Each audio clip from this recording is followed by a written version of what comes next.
Welcome to Space City Home Network's presentation of Houston Astros baseball. Your front row seat to the Astros and Rockets.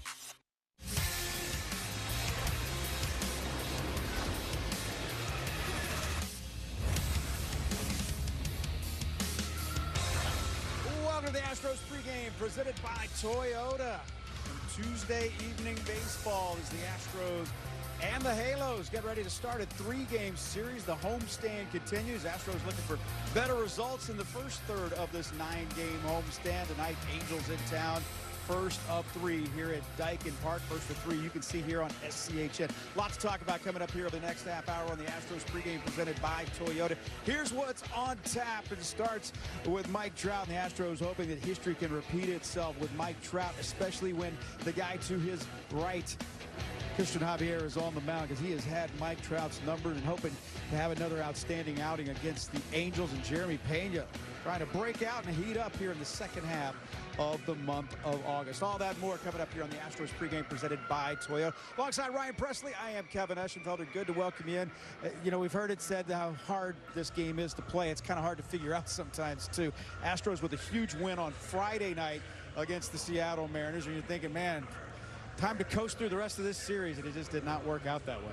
Baseball is all about making adjustments, and unfortunately the Astros didn't make those this last series, but you got an opponent, an in-division opponent that's coming in right now, something that you can take advantage of for sure. So you're right, another opponent against the American League West. In fact, you'll have back-to-back opponents against the American League West with the Angels and then the A's. But as far as the standings are concerned, right now you had what, 37 games remaining right now in the regular season. The Astros with that 2-game lead on the Texas Rangers. Mariners are 4 games back. Mariners, after taking those last 2 against the Astros, had fallen to 6 back. Now they are 4 games back. Remember, Astros own the season series and the tiebreaker with the Rangers. They obviously do not own that with the Mariners. They still have 2 head-to-head matchups with the Mariners coming up in September as well. The Rangers, they start a 3-game series tonight at home against Washington, while the Mariners are in Milwaukee continuing their tough road trip when they will take on the best team in the National League, the Milwaukee Brewers. So it's an important 12-game stretch when you think about it. Not only are you playing 9 straight against teams from the American League West, you're also playing 12 games against teams with sub-500 records, and that's where, if you're going to win a division, you got to make your hay. Yeah, you have to take advantage of these teams. They're below 500 for a reason.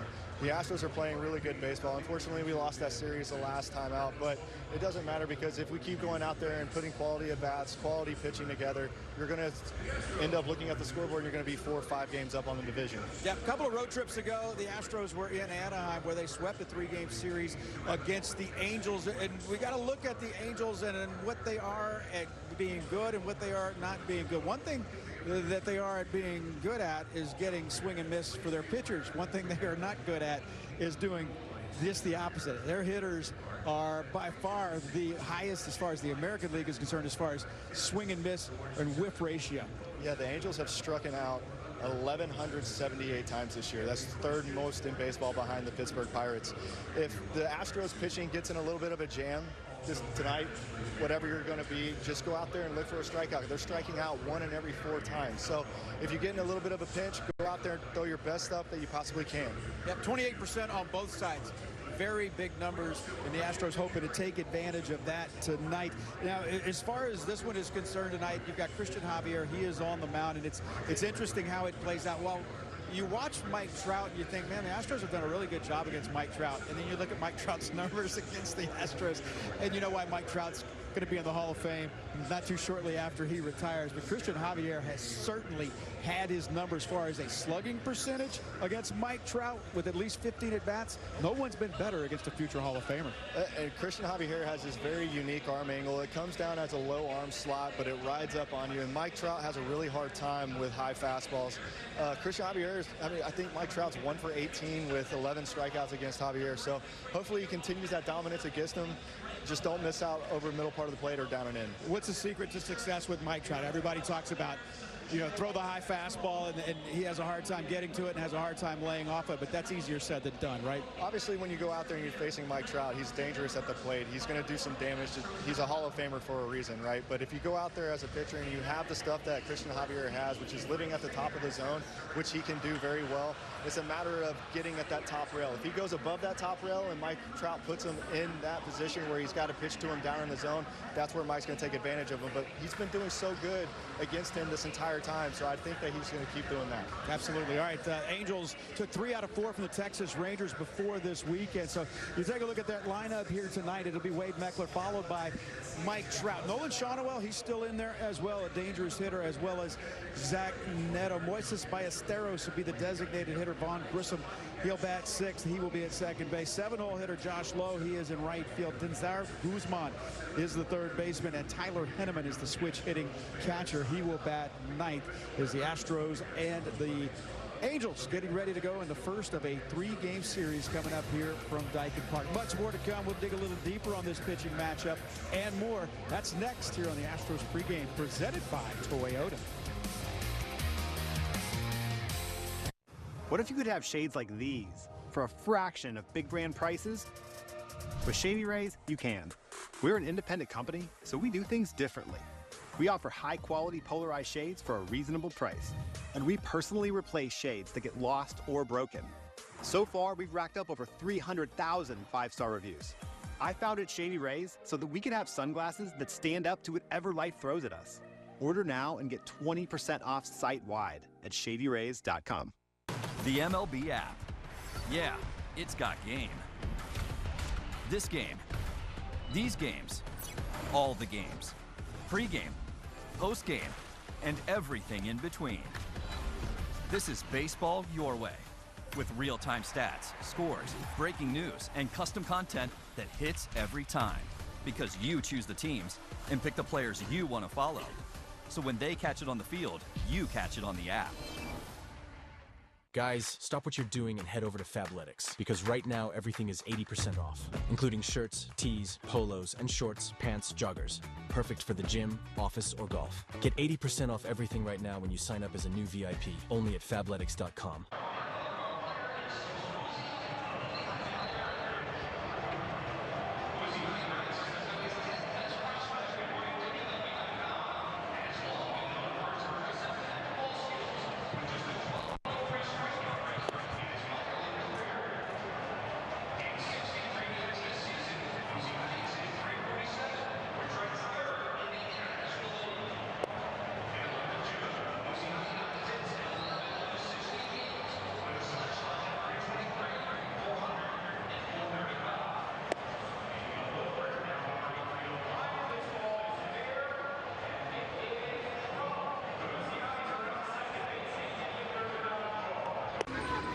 Whatever you say.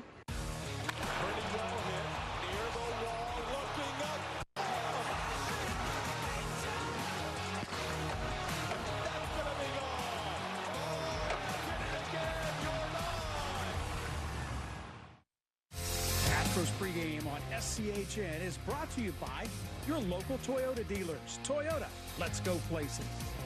By Houston Methodist, the official healthcare provider of the Houston Astros. Houston Methodist, leading medicine. And by Daikin Black. Has your home or business been denied, delayed, or underpaid by your insurance company? Call Daikin Black for your free consultation. Astros and Angels, first of 3, still 6 games remaining on this homestand. The Astros drop 2 out of 3 to the Seattle Mariners, hoping to right the ship here as they take on the Halos, Astros, and Los Angeles. Coming up in about 30 minutes here on SCHN. And here's the pitching matchup, and it is not easy. George Klassen gets the start here tonight. This is his 5th Major League start, goes against Cristian Javier.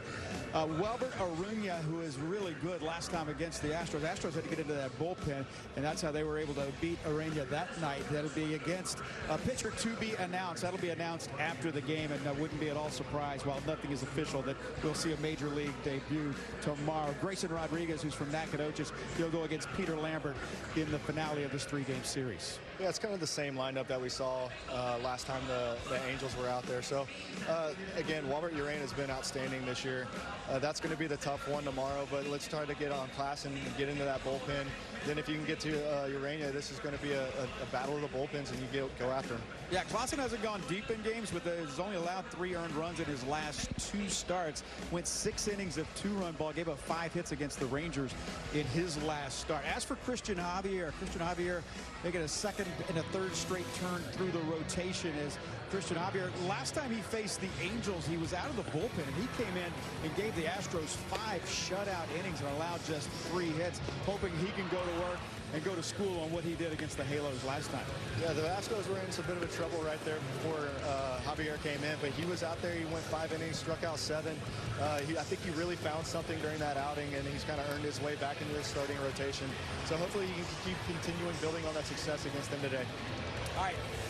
When it comes to the bullpen, and I'm always curious to ask guys like that, because not so much closers, but closers, you know when you're going to be used, but more so tapping back into your mentality of when you were with the Twins and more of a middle reliever type or 7th or an 8th inning guy, knowing when you get to this time of year how the arm feels, how you know that you didn't have the best stuff that you had maybe in earlier in the season, because you start to wears on you at this time of the year. Yeah, this time of the year, late August, this is when you're really starting to get down to where you're starting to feel everything. Yeah. You're not always going to be 100%, especially in the bullpen. These guys, I can tell you right now, Steven Okert, even though he's everyday Okert, he is probably feeling it a little bit, but as a guy, for me, when I would go out there, I would do this during my throwing program. I would just take it nice and easy, just because I never knew if I was going to have to go 2 days in a row, possibly 3 days in a row. So every time that you go out there during your throwing program, you want to take advantage of not wasting your bullets, especially in the bullpen. Yeah, and even though they have pitched a lot, you think about it,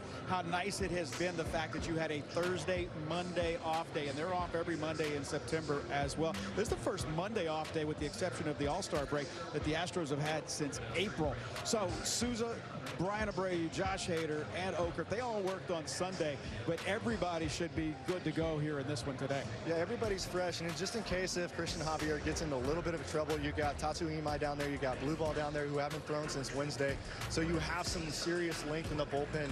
The problem with this, though, is that if you don't want to burn through 2 long guys, because if you do that, then you're going to have a hard time going down the long end of the stretch of the season. Yeah, in that time when I talked about 3 outings ago for Cristian Javier, it was Tatsuya Imai that started that game in Anaheim, didn't get out of the first inning. Blue Ball had to come in. He threw 2+ innings in that one, and then it was Cristian Javier with his 5 strong innings. The Astros ended up winning that game in Anaheim. All right, plenty more to come on the way to first pitch as the Astros get set to take on the Angels. And anytime you got to look at that Astros lineup, that's the man that you circle, Yordan Alvarez. It's all coming up next on the Astros pregame, presented by Toyota.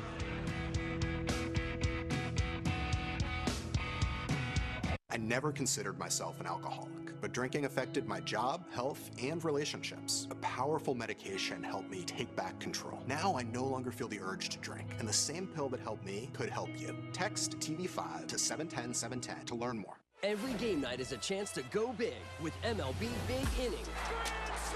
Join Matt Yatloff and Greg Caserta on baseball's only nightly show that brings you the biggest plays of the night. Strikes him out. No one stacks more clutch plays into one live show with up to 4 games on a single screen. Out of here! He is on fire. It's a walk-off winner. Change up game night with baseball's biggest game changer. MLB Big Inning. All season. It's basically, you do this. Stealing is when somebody has the ball and they're going to tag the other person and somebody else takes it out of the glove. If you want to just catch the ball, that's okay. And if you don't want to catch the ball, that's a strikeout. Because it's fun and you don't have to be good at it, you can just play ball.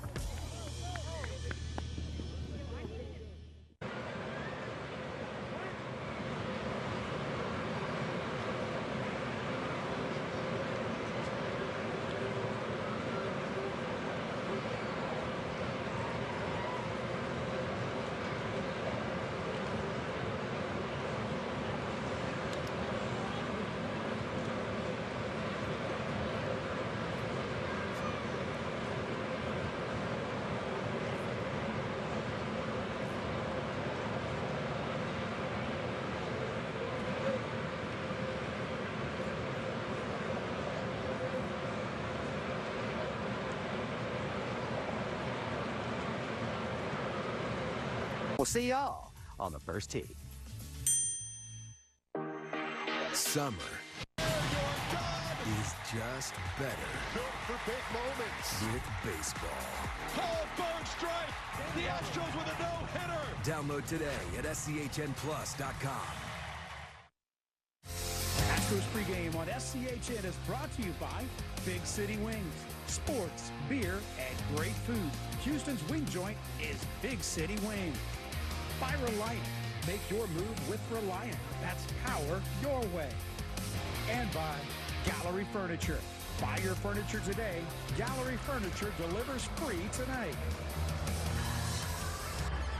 Now, Cristian, Javier getting the start here tonight for the Astros. The Astros and Angels matching up in the first of a three-game series. The Astros going into play tonight with a two-game lead on the Texas Rangers in the American League West. 4 games up on the Seattle Mariners in the division, who sit in third place. Mariners are in Milwaukee tonight. Rangers are at home for Washington. Let's flash it back, because two of the biggest defensive plays in Astros history came in consecutive innings. And Trey Mancini to end the 8th inning in Game 5. Who was that on the mound? I don't know who that guy was on the mound, but thank God Boomer was right there. Kyle Schwarber with that ground ball. And the point of this story, Trey Mancini, one of the guys that is around Major League Baseball that you will never find anyone say anything bad about. Called it a career today. He retired. Trey Mancini retiring here today. Well, first off, congrats to Mancini, because that's amazing. He had an unbelievable career, especially what he battled back from. And I remember when he got traded over to us, he was immediately loved by everybody in the bullpen and the team and the guys. So it was amazing having him on the team, and especially on that play right there. I couldn't thank him enough. Yeah, Kyle Schwarber with the bullet down the line, and that was followed up. Well, a lot of people forgot about that play, because obviously in the next inning, Chaz made the catch on JT Realmuto.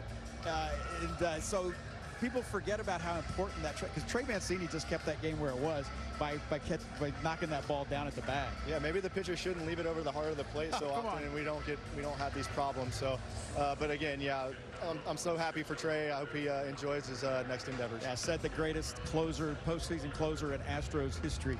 All right, I'm not going to let you get away with it that easy. All right, so let's talk about the Astros here today. Jeremy Pena, he wasn't too bad in 2022 either, but right now he has been struggling here in the month of August, hitting just 167 in August. But the number's still good since the All-Star break, because he had 381 in July, but he needs to pick it up here in this month. Yeah, I mean, he's kind of the table setter for this lineup. You know, he's still hitting 288 since July 17th with 8 homers and 18 RBIs. So it's not like it's a huge fall off, but again, I think he's putting a little bit of pressure on himself right now, because he had an unbelievable couple of weeks right after the All-Star break. But if he keeps going out there, just make an adjustment. The opponents kind of started making an adjustment against him, so he has to find that next adjustment to make it against the pitcher. Yeah, easier said than done this time of year to say, hey, take it easy. Don't put too much pressure on yourself. Just by the fact of thinking about not putting out too much pressure on yourself can put too much pressure on yourself, right? 100%. I mean, this game you're playing a game of failure, right? You strike out or you get out 70% of the time, you're considered a great hitter. But again, Jeremy Pena has been there, he's done it. He's a World Series MVP. He's an All-Star, so he just needs to go out there and just be himself. Go out there and carry yourself like you know how to. Everybody looks up to you. You're not a rookie anymore. You're a veteran. So how you carry yourself is going to take this team further. Pick the Sticks presented by Gallery Furniture. As we each and every game we pick a player. Before that, though, I want to show you the lineup, because that would make a whole lot more sense to actually do what I'm supposed to do. And that's what I'm going to do, I promise you. Because let's do Pick the Stick. Why not? Okay. Presented by Gallery Furniture. They get their money's worth here tonight. Dalton Varsho. He is the pick of Julia Morales. Guys in the booth, they'll take Yordan Alvarez. And you're going with Jeremy Pena. Now, rarely when you have the first pick do you see somebody other than Jeremy Pena, or somebody other than Yordan Alvarez get picked, but that was the case here tonight with Jeremy Pena. Yeah, with Pena, I know how hard this guy works. Day in, day out, he's always in the cage. He's always looking to try to get better, and he knows that he's struggling a little bit. So I have a feeling right now this is a perfect opportunity to go against this team and put up some good numbers. All right, now we will look at the lineup, which the guys in the truck picking me up. Look at this. All right, there we go. So it'll be a Jeremy Pena. It'll be a Yordan Alvarez, Isaac Paredes. Top 3 in that lineup. DH day today for Yordan Alvarez. Jose Altuve, heel back cleanup, play second base. Dalton Varsho in the 5-hole in center field. Christian Walker is at first base, batting 6th. Taylor Trammell in left, Cam Smith in right, Yainer Diaz after having 3 days off, the last 3 days, now with the 4 days with the off day, he's back in that lineup. Yeah, with Yainer having a couple days off, he's probably going to have some fresh legs back there. His arm's always going to be fresh. He has an absolute cannon back there to gun guys down. But this lineup's full of balance and power and patience right now. So if Pena can get on, set the table for Jordan, Jose goes out there and does his thing, and this lineup is going to do a lot of things that's going to drive Kurt Suzuki's pitching staff crazy, because it's going to be hard to match up with the bullpen with this lineup. Yeah, and that's a different looking bullpen too after the trade deadline for the Angels. All right, Astros and Angels coming up here from Daikin Park. Another day you're glad you have a roof and a big old air condition here at Daikin Park. We'll get keys to the game coming up next here on the Astros pregame presented by Toyota.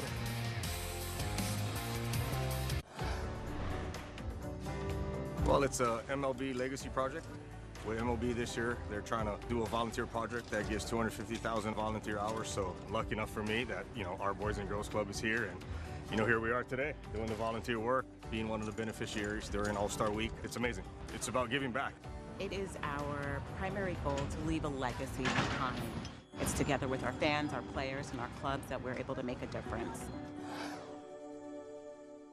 Join your favorite on-air personalities for unique perspectives, in-depth interviews, and untold stories from on and off the field. The MLB Network Podcast, presented by New Balance, Saturdays on MLB Network and wherever you get your podcasts. Every game night is a chance to go big with MLB Big Inning. Join Matt Yatloff and Greg Caserta on baseball's only nightly show that brings you the biggest plays of the night. Strikes him out. No one stacks more clutch plays into one live show with up to 4 games on a single screen. Out of here! He is on fire. It's a walk-off winner. Change up game night with baseball's biggest game changer. MLB Big Inning. All season.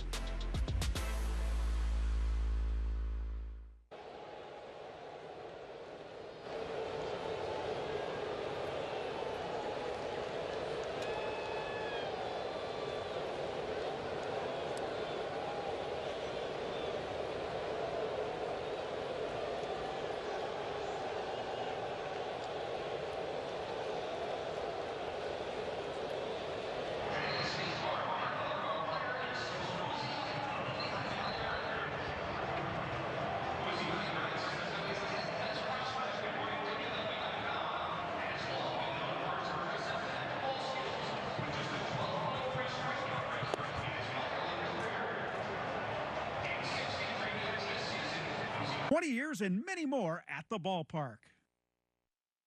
Astros pregame on CHN is brought to you by your local Toyota dealers. Toyota, let's go places.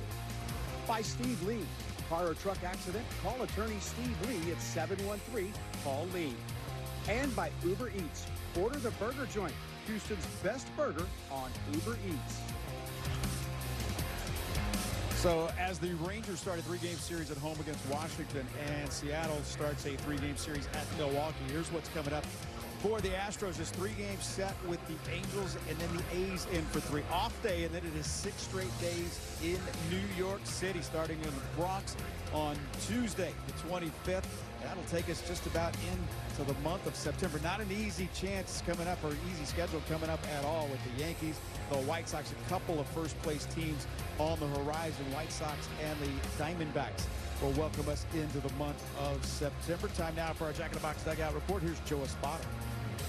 Yeah, a lot of the changes are in their bullpen. They just got 2 guys from the last time we saw them. So, and the starter today, I think this is his 5th start in the big league. So he's new to us. But the offense, their lineup continues to be the same. I also have another one about Trey Mancini retired today. I saw that. I saw that. I did send him a text. Yeah. Obviously, he was with over a short period of time, but what a great human being. Super happy for him. He had a successful career. Obviously helped us win a World Series. So he's part of our family.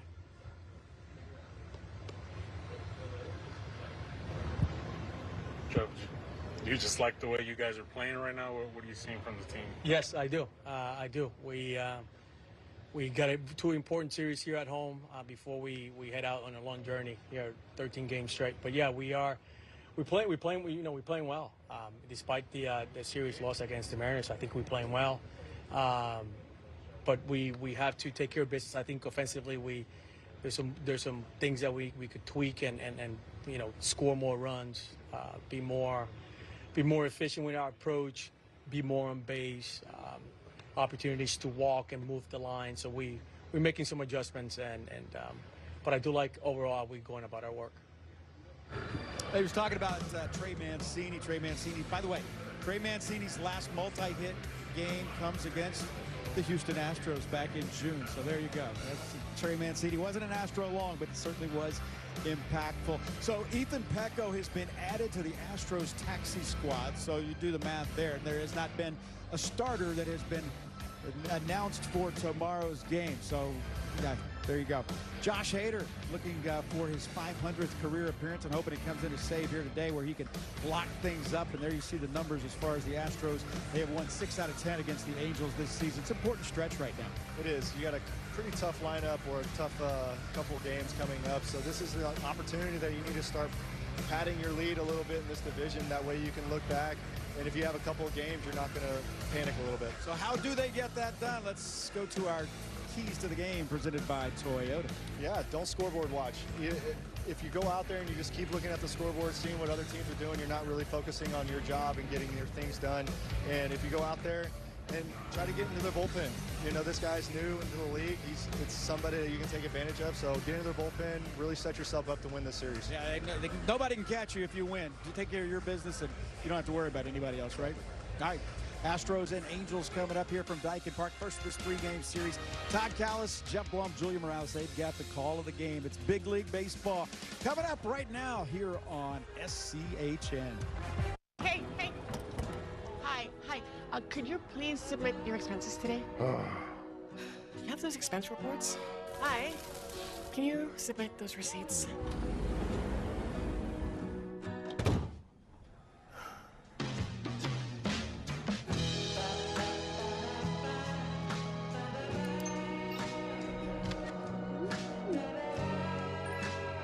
Never chase a receipt again. Ramp. Love finance. When you're young, you don't just get handed trust. You have to earn it. By hand. You listen and ask questions. And see the way things have always been. But like never before. You realize time doesn't make something timeless. Standards do. Because if you want your name to last forever, you have to build your legacy, one step at a time. They ask me, with or without? You with the crew? You from the D? Where'd you go to high school? Your dad put you in brown and gold? You see Skins go? You get your Dodger dog? You take the 7? Siempre 305? You see Big Dumper 60? Do you see him put Vladdy in the jacket? You here for 17 and 22? Where were you in 16? Where were you in 23? How about 40-70? You see Judge's 62? Shohei's 50-50. Think you can beat the freeze? But they never ask who my team is. They don't have to. It's right here. Cut from the city. Visit MLBshop.com.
$10 burgers and fries, 2 for Tuesday wings, half-price boneless wings on Thursdays, and a whole lot more of your Big City Wings favorites at Big City Wings. Welcome to Space City Home Network's presentation of Houston Astros baseball. Your front row seat to the Astros and Rockets.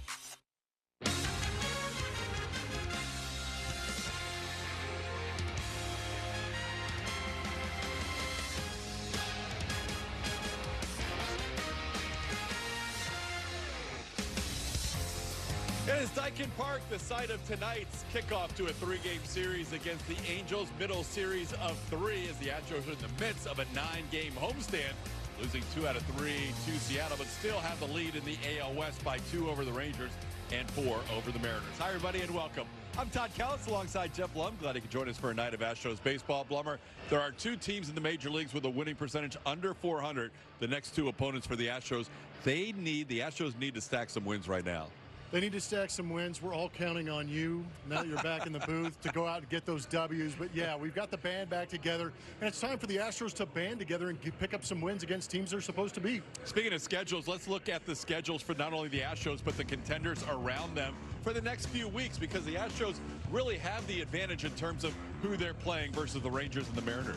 Yeah, right here at home, finishing off this homestand, you've got 6 games with the Angels and Athletics. You would love to see the Astros run the table on that before they go out east for a strong week in New York playing the Yankees and Mets. And then you see what the Rangers are doing. They're a couple of games back. They've got a tough series at home against the Nationals, playing very good baseball. And then they will go out on the road and face 2 very good teams in the Central in the White Sox and Brewers. And then behind them, TK, the Mariners, who are just here. And the Mariners have the Brewers and the Cubs. Brewers on the road beginning tonight. Phillies and Blue Jays after that. And then the Red Sox, if you added a 5th series to that graphic. So the Mariners have a very tough schedule in the next 5 series. But they have the advantage come September in terms of a better schedule than the Astros. If you go to the tiebreakers, it's like rock, paper, scissors. One team beats the other in 3 different ways. Yeah, it's just everybody beating up on each other. But the Astros having that tiebreaker against the Rangers puts them 3 up on them, and losing the tiebreaker to Seattle puts them 3 up basically on Seattle. Yeah, it's going to be interesting in the final 6 weeks of the season for sure. One guy the Astros would love to count on in that rotation, he's back in there again tonight. Our best in Texas power pitcher driven by Ford, Cristian Javier. El Reptile is back on the mound. He is well rested, and last time he pitched against these Angels, he pitched extremely well. So he's looking to go out there and continue those good vibes against that ball club. But I think the great number for him is in those last 17 innings is the fact that you're only seeing 1 walk. I know that he has given up hits in those last couple of starts, but that means he's forcing those hitters to earn their way on base. You'd much rather have them try and swing it, use that defense behind you instead of giving up the free passes and then the big swing. So hopefully a good night for Javier. Javier pitched well against the Angels out of the bullpen last time he faced them in Anaheim. The Astros need the big 3. Yordan Alvarez and the 2 guys around him in the lineup, Jeremy Pena and Isaac Paredes. They've been carrying the offense all year long. When we come back, Julian Morales in a live interview with the manager, Joe Espada. I never considered myself an alcoholic, but drinking affected my job, health, and relationships. A powerful medication helped me take back control. Now I no longer feel the urge to drink, and the same pill that helped me could help you. Text TV5 to 710-710 to learn more. Okay, $1 million deal on the line. You got this. Recaps and sales meeting insights from all my team's calls? Otter AI, it's you who is man's best friend. Otter, the AI meeting agent. This is Blue Chew Gold, the ultimate 4-in-1 formula. Built for strength where it counts. With sildenafil for power, tadalafil for endurance. But gold doesn't stop at blood flow, so we added apomorphine to spark desire and oxytocin to deepen connection. Not just harder, closer. Blue Chew Gold. Take action, get action. This is a challenge to all the guys who need to lose weight. Go on Row. Row makes losing weight with GLP-1 simpler. With the new GLP-1 pills, losing weight is more affordable than ever. Whether you prefer insurance, cash pay, injection, or pill, there's an option for everyone. I'm Charles Barkley, and I've lost 45 pounds in 7 months on Row. Don't be a dummy. Go on Row. That should be a great commercial.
is be here. We are back at Daikin Park where the Angels and the Astros are matching up for one more time this season. The Astros still on this homestand, 6 games left, and you've got back-to-back division opponents with Joe Espada here. Now, what would make this next 6 games successful for you and your club?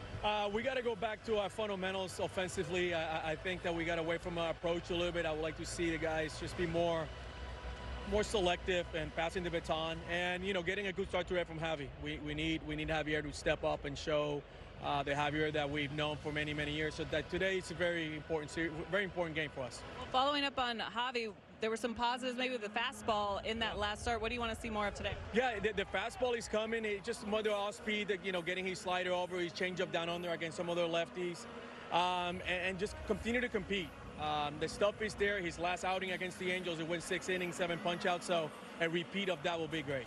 Thank you for your time. Thank you. All right, Joe Espada and the Astros getting ready. Coming up, though, they will start with the Angels. This 3-game set, 6 games left, 6 very big games left on this homestand where they are looking to extend their lead in the AL West. It's all coming up. We're going to have first pitch on SCHN when we come back.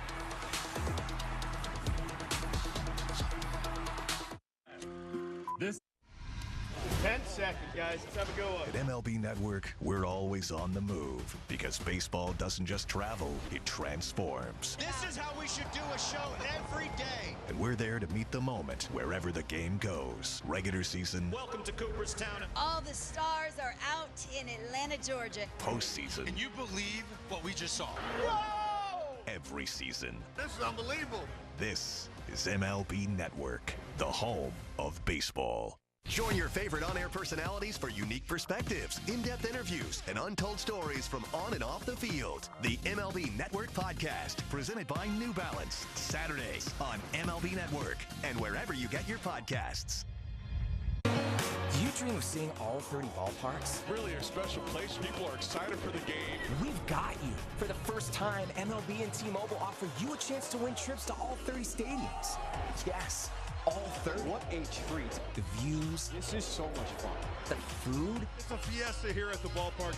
The vibe. The energy is incredible. The adventure of a lifetime with experiences you simply need to see to believe. Begin your journey to 30. Enter now.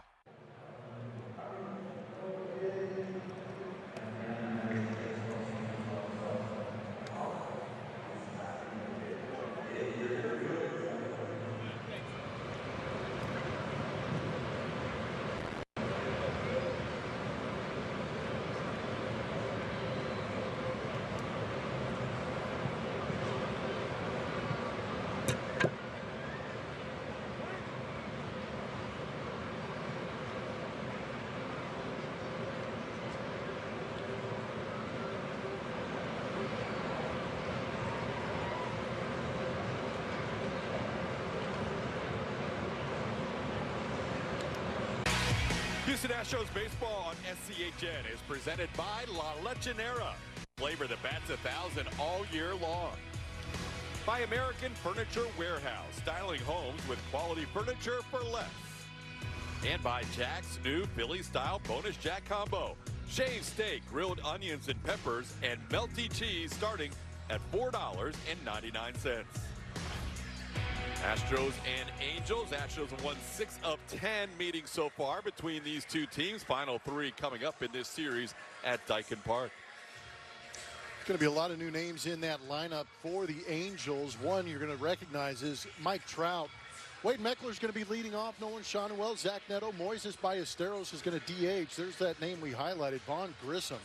This season, 6 for 12, and the big number for him is 5 RBIs against the Astros. He'll be followed by Josh Lowe, Denzer Guzman, and Tyler Heineman.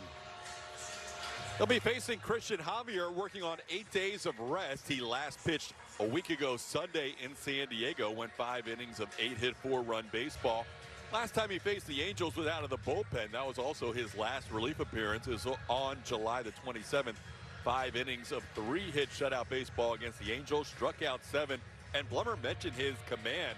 No walks in that outing and no walks in 3 straight outings until just 1 walk against San Diego. Who is this guy throwing up a lot of filling up the strike zone? Yeah, that's what Joe Espada wants to see. He wants to see him continue to be aggressive with that fastball in the zone. He's been throwing that cutter a little bit more in recent outings. So that's a pitch he's added to that repertoire. But in order for him to be successful, he has got to ride that heater at the top edge of that zone from hitter to hitter to be able to set up some of the off-speed and spin with 2 strikes.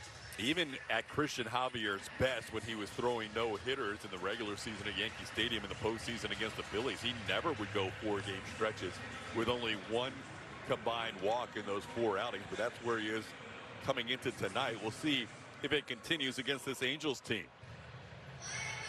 Both the Angels and the Astros with the off day yesterday.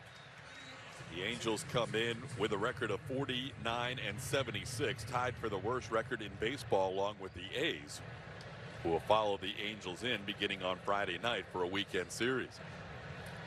Ready to go on a Tuesday night, Astros and Angels, with Wade Meckler leading off.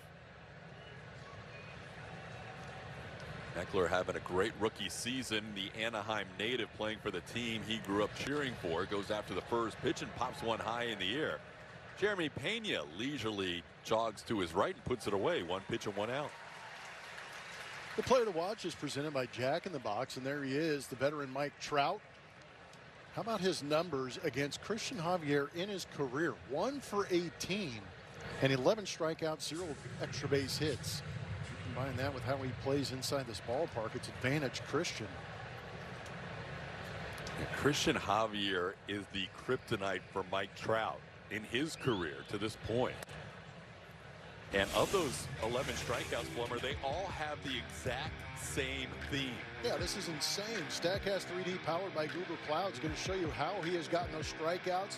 That's that top rail we're talking about. But how about all of them on 4-seam fastballs? 10 of the 11 on 4-seam fastballs at the top of the zone. We talk about Javier's invisible with that fastball. Mike Trout is the key witness to that. He just can't seem to see it. Because Javier's fastball is not 99 or 102 like Mizorowski.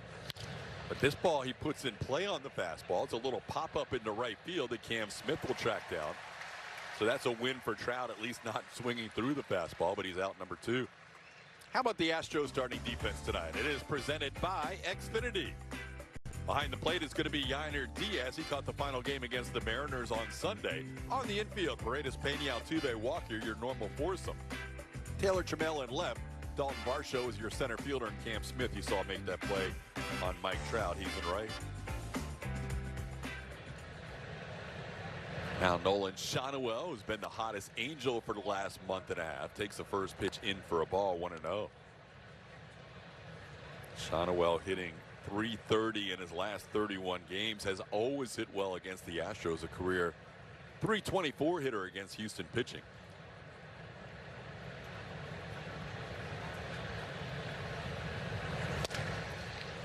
Takes a strike and the count is 1-1. Javier, since coming off the IL, now 4 starts to go along with 4 relief appearances. Most of his relief appearances have been lengthy, so he has been stretched out through 86 pitches his last start. That one just missed the inside corner. In fact, Yainer Diaz doesn't feel like it was a miss. Alfonso Marquez called it a ball. Yainer's going to challenge in the first inning here on a 1-1 count, and he's going to win. What a challenge. ABS powered by T-Mobile shows that Yainer gets that call by a sliver. That was a beautiful challenge by Yainer. Nice little wry smile between he and Nolan Schanuel. Schanuel does not strike out much. We mentioned his average in those last 31 games, just 11 strikeouts to 18 walks in that stretch. But he's down to the count here, 1-2.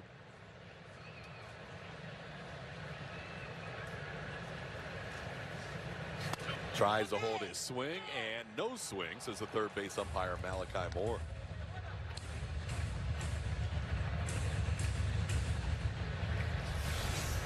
You can judge for yourself at home on our mattress firm Super Mo. Pretty good call.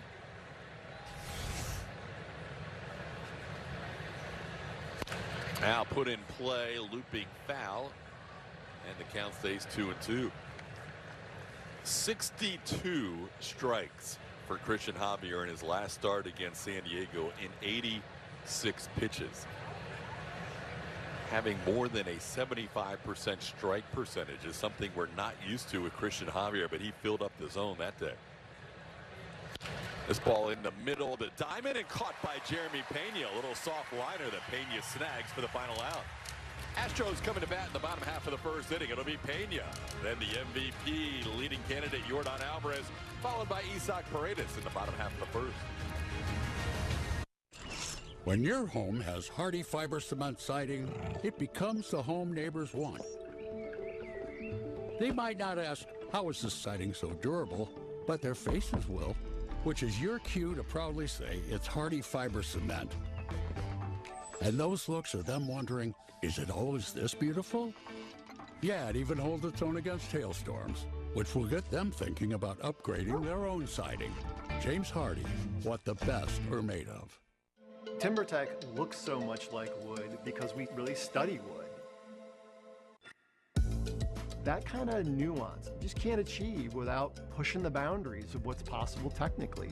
So as climate evolves, as wildfires become more of a concern, the ability to maintain the product in high moisture or high UV radiation environments, we're constantly working to be able to stay ahead of those needs of consumers even before they know they have them. Adding throwing creatine has definitely helped me with how I perform on the court. I feel like I have a lot of endurance throughout the 82-game season, and I'm making those split-second decisions with a clear mind and a clear vision. It seems like the game slows down with throwing. What actually works? I want to understand the choices I'm making.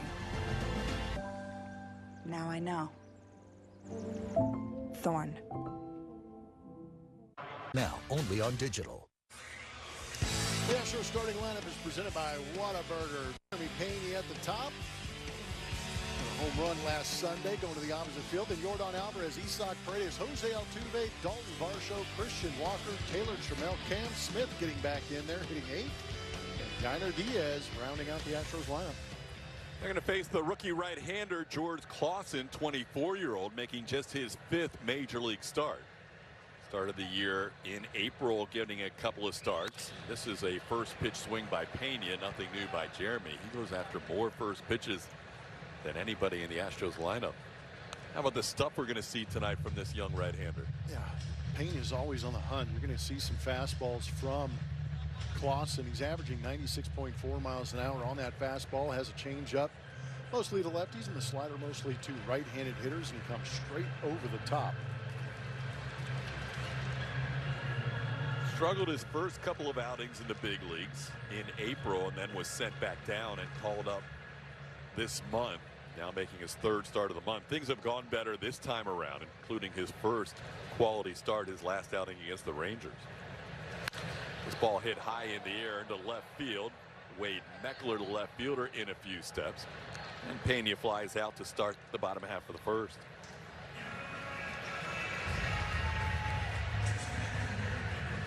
That'll bring up Yordan Alvarez, still leading the American League in all the Triple Crown categories. Has a 1 home run lead over Junior Caminero, a 6 RBI lead over Dylan Dingler, and a 12-point lead in batting average over Chad Simpson. 6 weeks to go for Yordan to try and accomplish the rarest of feats. First pitch home is a strike at the knees, 0-1.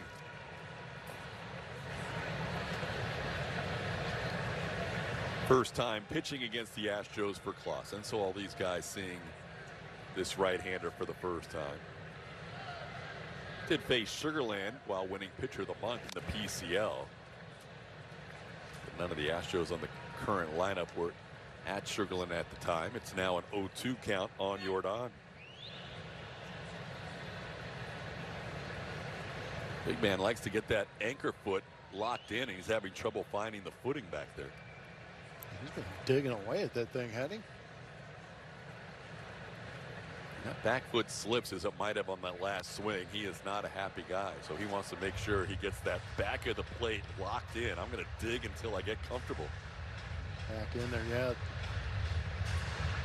They put a pretty healthy amount of clay in there to get that grip for those guys.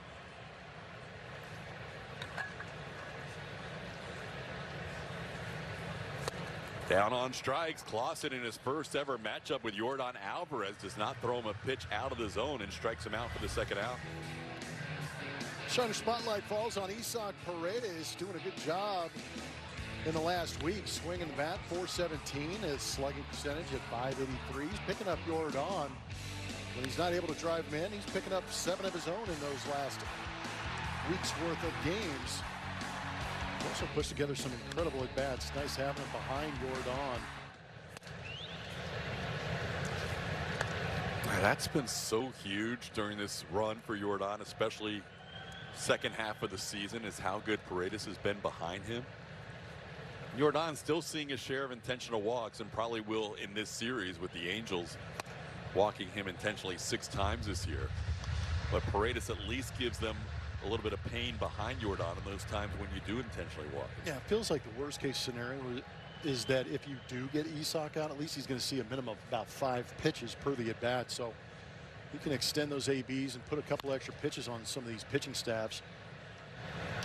That's a really good point, too, even early in a game, because a lot of times Pena goes after early counts. Yep. And we've seen Yordan occasionally get out on early counts. So sometimes you're 2 to 5 pitches into the first inning with Isaac batting, and you still end up with a decent amount of pitches in that first inning a lot of times. Yeah, he can wear you down. Nobody in baseball sees more pitches than Paredes per plate appearance.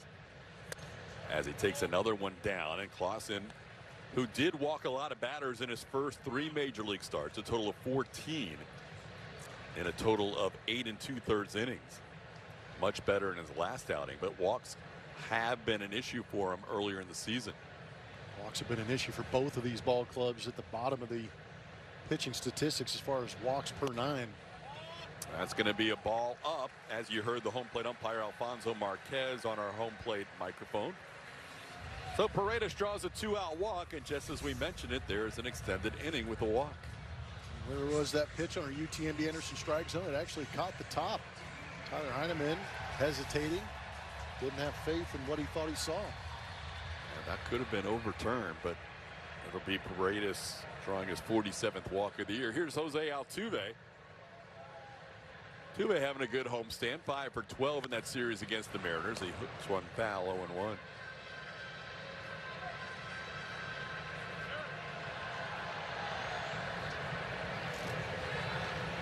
Those career hits against the Angels have led to a .302 lifetime average against Los Angeles.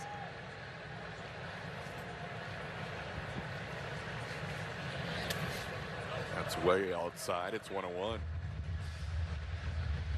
You know what else Isak's at-bats do? Allow Jose Altuve to be hyper aggressive. He can go out there and chase that first pitch if he wants. Yeah, Altuve is right up there amongst the most aggressive hitters. This ball into right field, slicing. Josh Lowe will play it on a hop. Jose has hit number 6 on the homestand, and the Astros have runners on first and third with the Altuve 2-out base hit. How about it? Jose Altuve getting a knock going the other way. You're going to see it right here. Got a fastball away. Shoots it the other way. Might have got in on the ladle a little bit. Dropped in front of Josh Lowe. And tonight's aerial coverage of the Wire Cam is brought to you by our partners at Defy. And you see Isak not in the picture until you see him at third base. So now an opportunity for Dalton Varsho with runners on the corners and 2 outs. Varsho takes one off the plate for a ball, 1-0.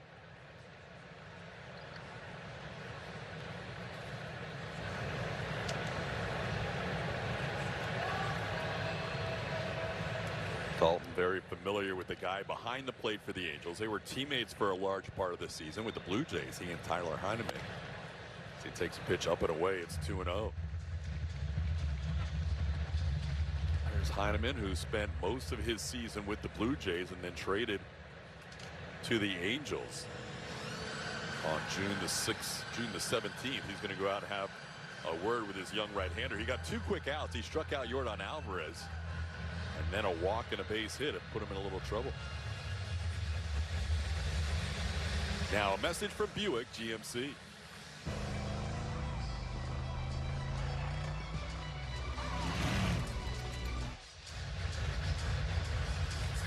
We've seen the 2-out walk base hit a lot this season after getting 2 quick outs. It's just I like seeing it better when our offense does it. Yeah, I hear you. This offense has had its share of traffic over the last few weeks in the first inning, but not always able to capitalize on that traffic. Varsho would love to come through with a 2-out hit here. Absolutely. The Astros have done a good job with 2 outs, but you're right. Early on, it seems like it's a little bit tougher. Next pitch, a strike, and all of a sudden it's 2-2, and a good visit so far by Heineman. Calls a strike, the batter's challenge. Dalton Varsho is going to challenge. He's only challenged 4 pitches this year with the Blue Jays, and he's going to get a 5th one right. He's 4 for 5 now in challenges, and that turns a 2-2 count to a 3-1 count. So it's got to feel good as a hitter. All of a sudden, you get out of that hole real quick and put yourself in the advantage.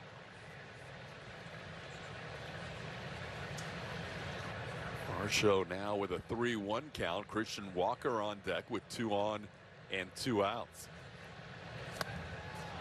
Dalton probably left his own there and had an opportunity to load the bases. Instead, it's 3-2.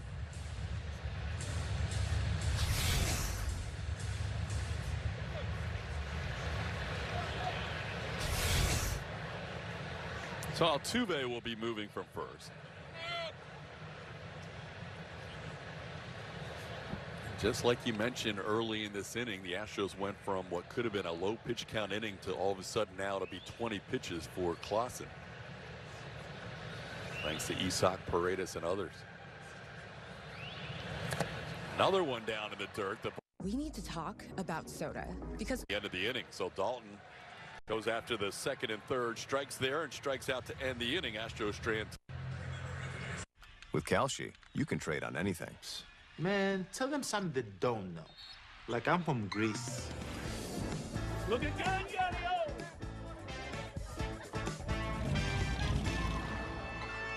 Before I was born late one night, but Papa said everything's alright.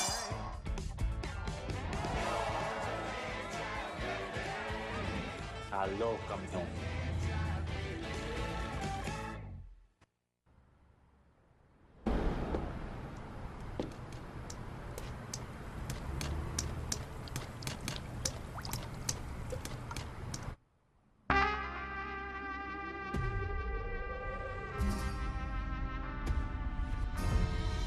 Don't know who can clean this? Thumbtack knows. Get recommendations for every kind of home project. Hire the right pro today. What is the dumbest thing you've ever wasted money on? I was paying for 2 subscriptions over like 3 years. That's like $1,400,000. How'd you figure that out?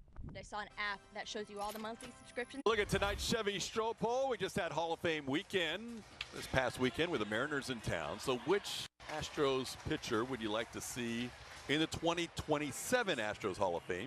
Your choices are 3. A, Bob Knepper. B, Ken Forsch. C, Smitty Dave Smith. Go to @SpaceCityHN. Use the hashtag Stropole. See who you think should be the next pitcher into the Astros Hall of Fame. We did that with the hitters in a previous broadcast. So here we go. Second inning baseball. Zach Neto, who bats in the cleanup spot for the Angels, will lead things off. Neto goes after the first one from Javier and fouls one back. Both hitters in the first and second innings, first batters of the inning, going after the first pitch from Javier. This might be a new attack against the guy who has been at times wild in his career, thinking, hey, he's been filling up the zone lately. We might as well go after first pitches. Neto hitting 4th for just the 8th time this year for the Angels. He's been mostly their leadoff hitter. But now Wade Meckler leading off.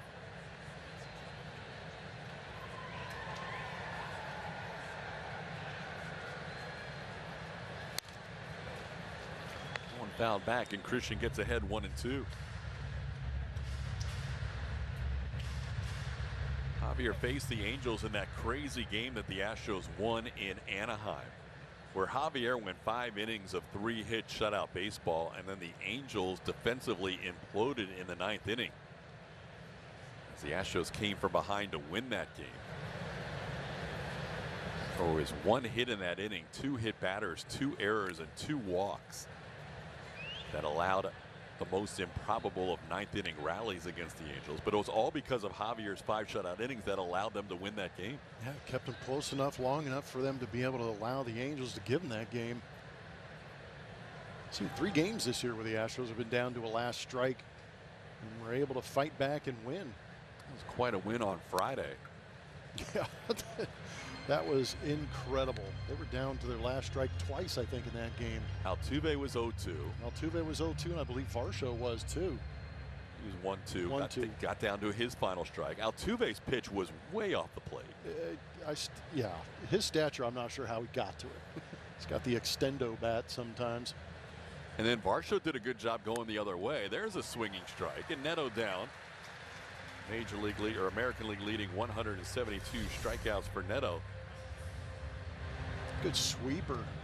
He had him conscious about the fastballs at the top and up and in. Started this one on the plate and broke it off the outside of the UTMD Anderson strike zone to get the swing and miss. Now Moises Ballesteros is the batter.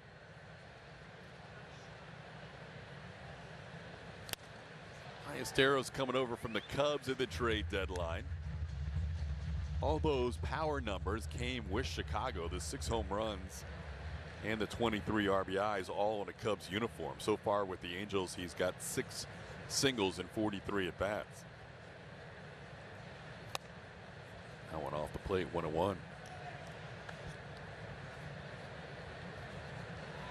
That was the trade where Ryan Zefferjohn went from the Angels and now part of the Cubs bullpen.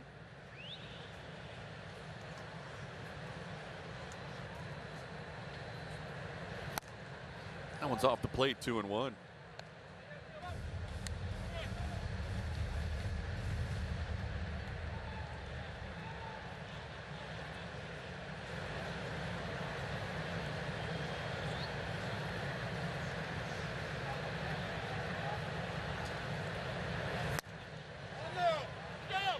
No swing, and the count goes to 3-1. On the DH tonight, Ballesteros, one of 4 lefties, plus a switch hitter, Heineman, at the bottom of the lineup.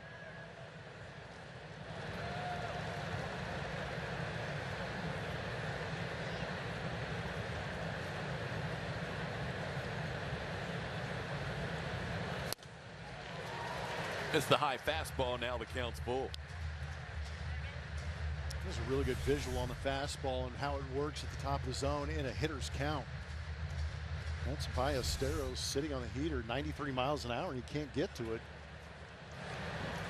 So many swings underneath that heater, which is why Javier gets a lot of pop-ups and a lot of flyouts and a lot of swings underneath that pitch. This one popped foul on the fastball. To your point.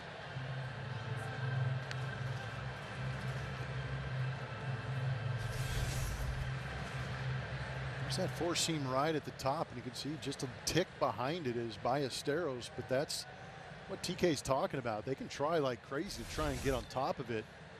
Sometimes you just can't. Got him.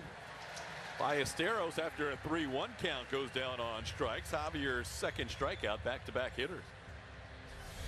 Good fastball, just riding through the middle of the zone in a 3-2 count. Challenged him, beat him. Defies logic when you're watching it on TV, but when you're in the box and you just see that fastball just never have that tilt down. There's gravity just can't get a hold of it. Now Vaughn Grissom watches one back to the backstop for a ball 1. Well, Cristian Javier has been around the game for a little while. He knows what's at hand. He's 29 years old and still has another year left on his contract with the Astros. But just for 2026 and what remains of this season, he knows that there are spots available in this rotation if he wants to go out and grab them. And maybe, you know, we certainly think Hunter Brown and Peter Lambert and the guys that pitched this weekend, Hayden Wisniewski, are your trio that would be at the top of your list for postseason starts. But who knows what happens in the next 6 weeks. A guy like Cristian Javier could make his name a part of that mix if he pitches well. Yeah, we keep saying we need Hunter Brown to be Hunter Brown. And even on an off day, he still held the Mariners just a couple of runs, and that game was close. Wesneski's going to have a hiccup coming out of that injury that he had, and it happened to be against the Mariners, which is shockingly, the Mariners crush Astros pitching. Could have had Nolan Ryan and Mike Scott out there, and they would have scored 7 runs. J.R. Richard. J.R. Richard, bring them all out. And then you've got Peter Lambert, who's just been captain consistency out there, which has been a lot of fun to watch. But yeah, I figure right now, out of the 5 spots in the rotation, those 3 are secure. Ball hit in the right field. Nothing new for Vaughn Grissom. He has hit the Astros at a .382 lifetime clip coming into tonight. Kind of fitting that he has the first hit of the night for the Angels. So he's a 2-out base runner. Nice of those 3 to sit together, knowing we were going to talk about them in the second inning. We do know that one of those 3 will be pitching in this series. That's going to be Peter Lambert. He'll pitch Thursday. It has not been announced who's going to pitch tomorrow. We can guess, but it's not been announced. This ball popped foul. Isaac Paredes giving it a look. There's a young right-hander who's currently on the taxi squad that could get a start tomorrow, but we still have taxi squads? We still have taxi squads, Blummer. Wow, that's the only good thing COVID gave us. He's been added to the taxi squad. Ethan Pecco is who we're talking about. So nobody's been named yet, but it could be a guy whose name rhymes with Nathan Gecko pitching for the Astros tomorrow. We'll see. Pitch greedy. We'll see. I like it. 0-1 the count to Josh Lowe. Oh, swing and a miss. That was a pretty nice changeup. Yeah, he likes that changeup to right-handed hitters, and it's a nice pitch to offset that riding fastball. But it's incredible I was able to turn that over and create that spin down and away. That was beautiful. So Josh Lowe down in the count 0-2. Has not enjoyed his head-to-head matchups with Javier. 0 for 6 with a couple of strikeouts against Cristian. Runner on first is Grissom with 2 outs. And just punching another changeup foul to stay alive.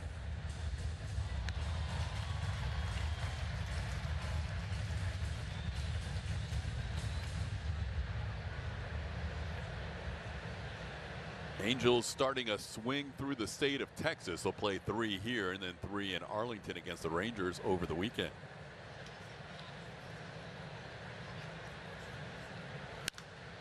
Another one fouled. This one slicing down the left field line.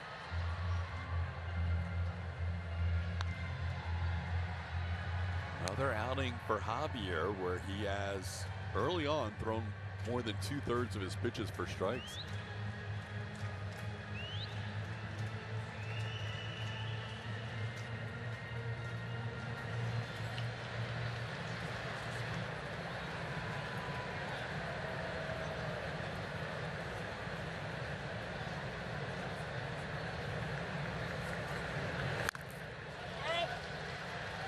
Man, Lowe's battling here. Yeah, tried it again, almost got it.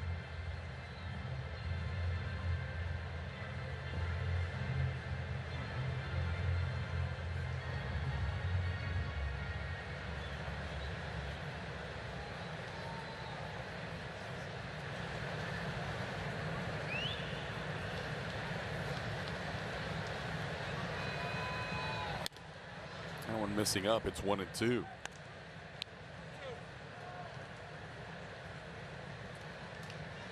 Javier made 3 starts to begin this season before going on the IL, and since coming off the IL, it's now been 4 starts and 4 relief appearances. Got him. Took a few extra pitches, but Javier finally wins that matchup. He strikes out 3 in the inning, gives up a hit with 2 outs. Christian Walker will lead things off for the Astros, followed by Taylor Trammell and Cam Smith.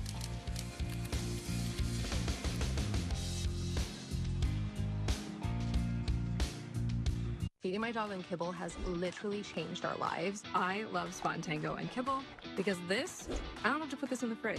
Ta-da!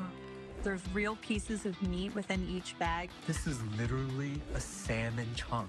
He is so excited to eat every single day, and he loves this so much that I'm even able to use it as training treats, which is so convenient. There is literally no type of dog that unkibbled does not serve to. I haven't seen the level of excitement I saw until we switched to Spot and Tango's unkibble. Well, it's a MLB legacy project. With MLB this year, they're trying to do a volunteer project that gives 250,000 volunteer hours. So lucky enough for me that, our Boys and Girls Club is here. And, here we are today doing the volunteer work, being one of the beneficiaries during All-Star Week. It's amazing. It's about giving back. It is our primary goal to leave a legacy behind. It's together with our fans, our players, and our clubs that we're able to make a difference. What actually works? I want to understand the choices I'm making.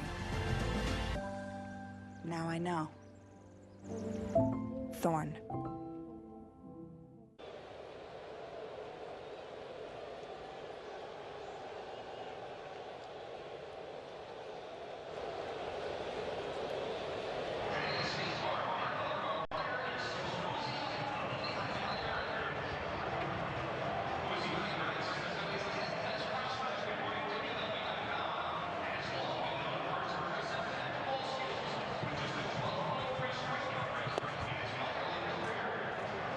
Orbit tossing out free hot dogs in between innings, and there they go. Alien down.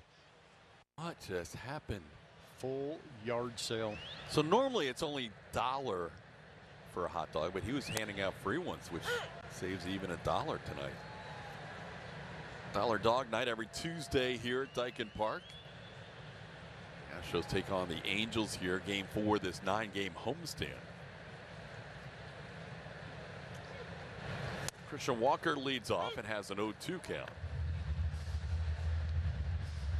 Walker hit the big walk-off on Friday, the Astros' only win so far in this homestand. It was his 5th 3-run home run of the season, counting for 15 of his 71 runs batted in this year.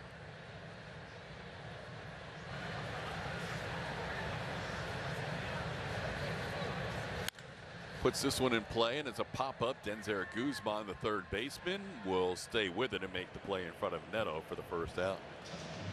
Julia.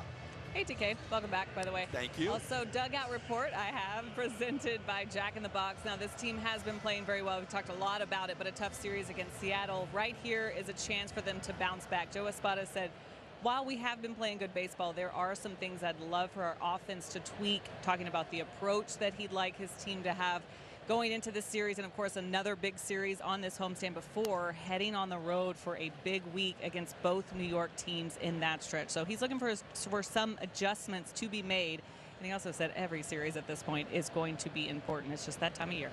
Yeah, they are, and you want to take advantage where you can against a team that's not playing for anything. But Plummer, you've been on both sides of this. When the team's not playing for anything, like the Angels or the A's, the only thing they have to play for is to knock off teams that are playing for something. Yeah, sometimes that's the worst opponent, is the one that has nothing to lose except just playing spoiler, and they'd come out firing, hacking, doing things maybe they normally wouldn't.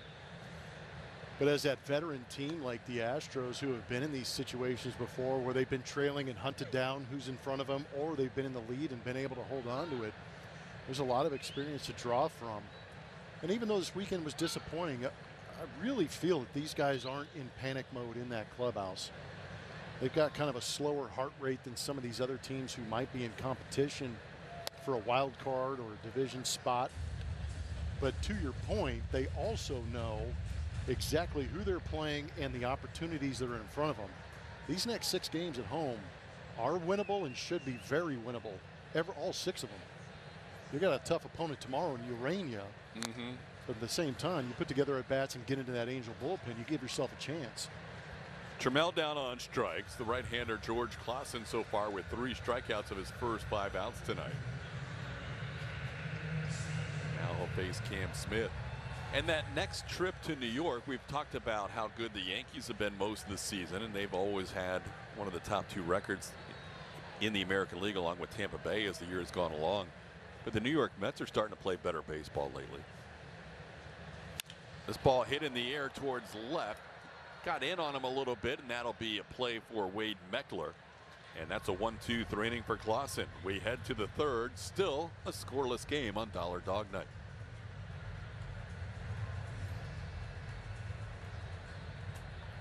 Join your favorite on-air personalities for unique perspectives, in-depth interviews, and untold stories from on and off the field. The MLB Network Podcast, presented by New Balance, Saturdays on MLB Network and wherever you get your podcasts. 10 seconds, guys. Let's have a go up. At MLB Network, we're always on the move because baseball doesn't just travel, it transforms. This is how we should do a show every day. And we're there to meet the moment wherever the game goes. Regular season. Welcome to Cooperstown. All the stars are out in Atlanta, Georgia. Postseason. Can you believe what we just saw? Whoa! Every season. This is unbelievable. This is MLB Network, the home of baseball. Major League Baseball is back and bigger than ever before. Pause! I'll take it from here. This is MLB Clubhouse, the YouTube channel where kids run the show, with a spot for every member of your team. Just look at this lineup. Play ball. Welcome to MLB Art Club. And this is the dugout. Hey, that's us. Let's see that again. Slide into the home of major fun, MLB Clubhouse. Now on YouTube.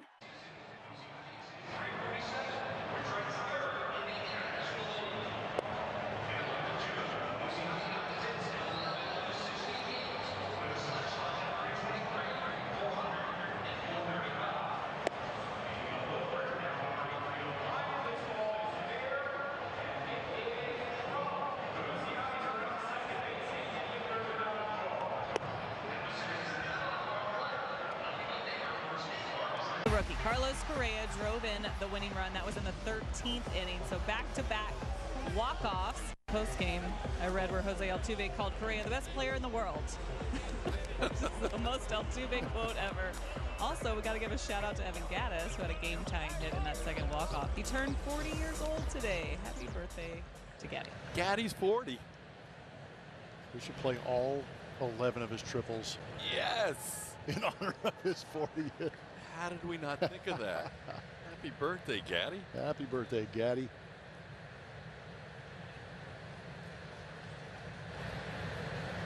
That would take way too long to show all 11 triples. Although Javier sometimes takes time in between pitches, we might have gotten a few in there. Cristian, at least 4 or 5. Cristian will use up that pitch clock. He's not afraid to go at Al Reptile's pace. He likes to control the clock, and he'll go right about 1. That's fouled out of play. It's 0-2. Denzer Guzman, the leadoff hitter here for the Angels. Everything Javi does feels like it's just at his own pace. El Reptile has that slow heart rate. You will see the pitch on his time.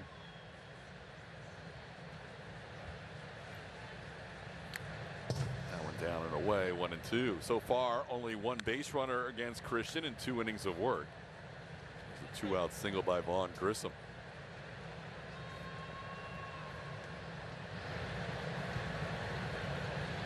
Mentioned he mixed in that cutter against the Padres a little more. That's something we'll watch for tonight. That's a sweeper, a little bit bigger than the cutter. It's 2-2. I'm not sure we've seen one yet, to be honest with you. I was wondering that. I don't think we've seen it. No, been forcing fastball, changeup, and sweeper. He threw it 17% in that last start against the Padres.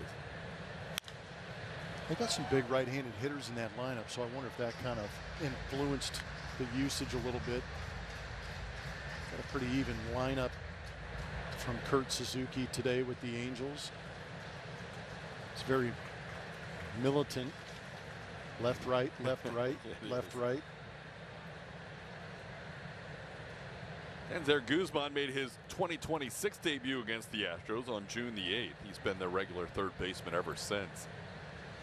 Goes down on strikes here. Javier, with his last 4 outs all being strikeouts, has K'd 4 Angels tonight. Good spin on that sweeper, going to that down and away corner perfectly.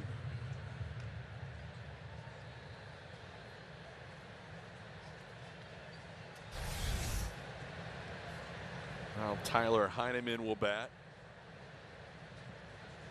Heineman originally an Astros minor leaguer after being drafted by Houston, and now playing for team number 6 in his big league career. None of them being the Astros. That had a lot of the plate. Yiner's going to challenge that one. Calls and ball catcher challenge.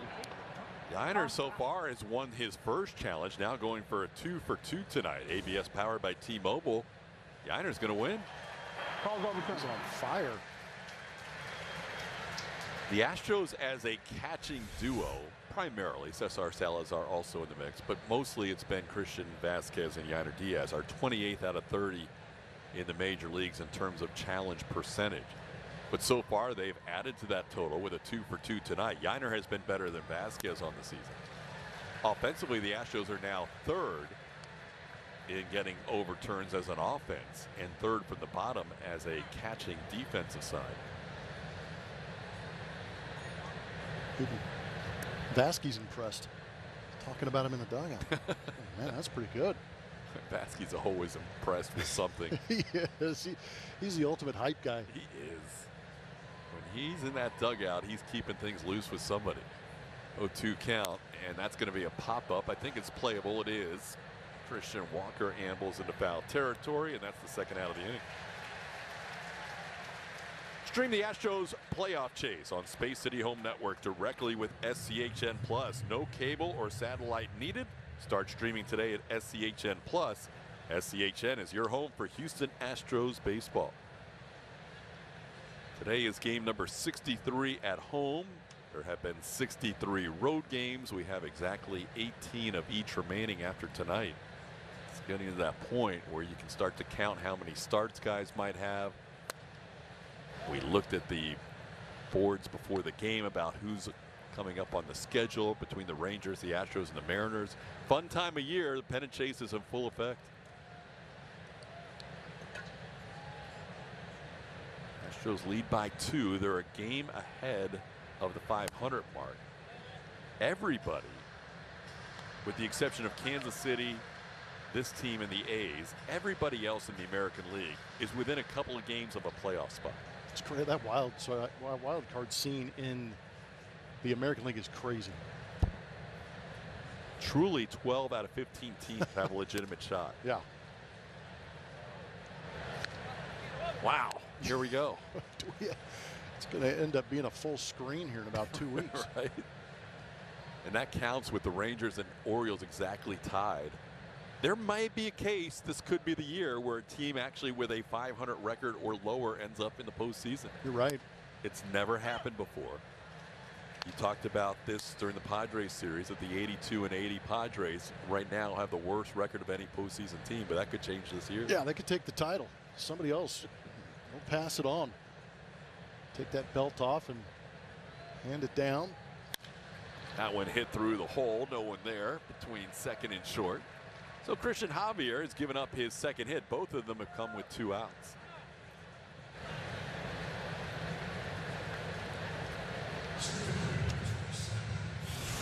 So Daikin Park has not been a happy place for Mike Trout. We're going to show you the batting average at Daikin Park. He's done good with those pitches in the middle part of the plate and down. We know that. That's why the Astros attack that top part of that zone frequently. And they have found a lot of success there, riding that fastball up top and eventually getting some of those sliders down and away. Just like that. And when Trout eventually gives his speech in Cooperstown 5 years after he retires, he will not mention his fondness of playing in Houston.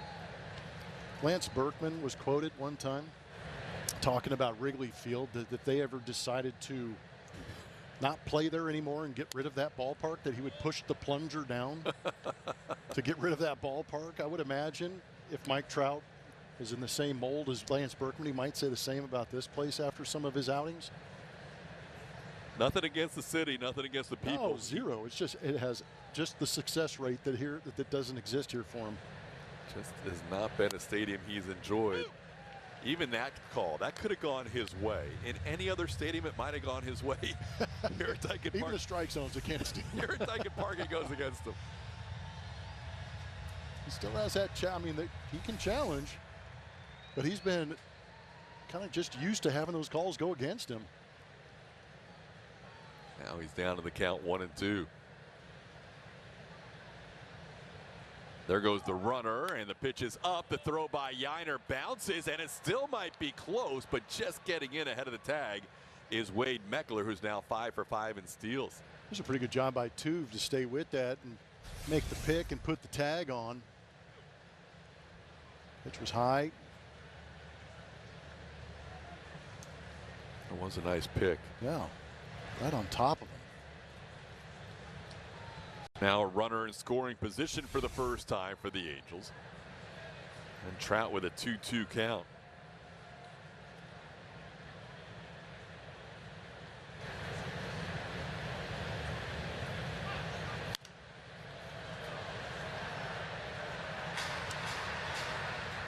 So many matchups between these two. Trout knows his numbers against Javi. Javi knows his numbers against Trout. And we showed you that strikeout graph earlier, how they've all bet on high fastballs, 10 of the 11.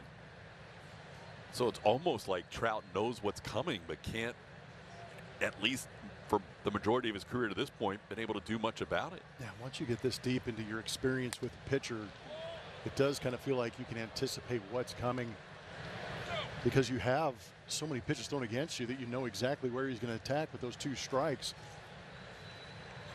You would think this has a 90% probability or better of being a fastball, just based on the success of Javi. You don't want to walk a guy you've had success against. So why mess with a breaking pitch?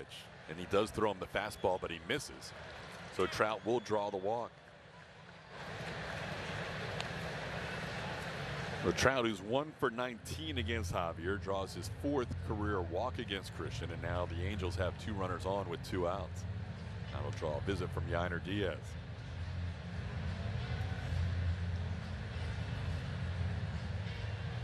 Now, a word from Reliant. Make your move with Reliant. That's power your way. It's a little longer discussion than usual between catcher and pitcher, and that'll draw a visit from Alfonso Marquez to say, hey, I know you're on Javi time here, but let's speed things up.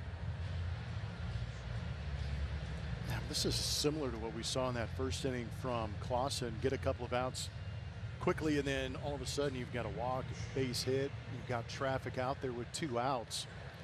That's where Javi finds himself after giving up that base hit to Wade Meckler and then the walk to Mike Trout.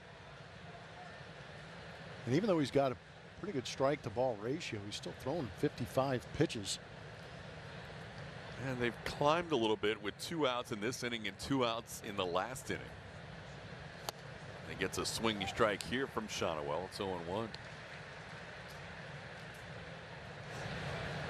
Shonowell hit one towards the middle of the diamond, caught by Jeremy Pena his last time up.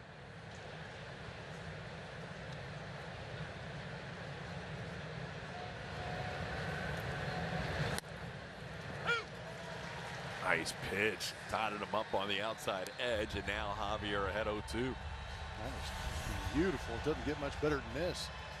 Come back and just nibble off an outside edge.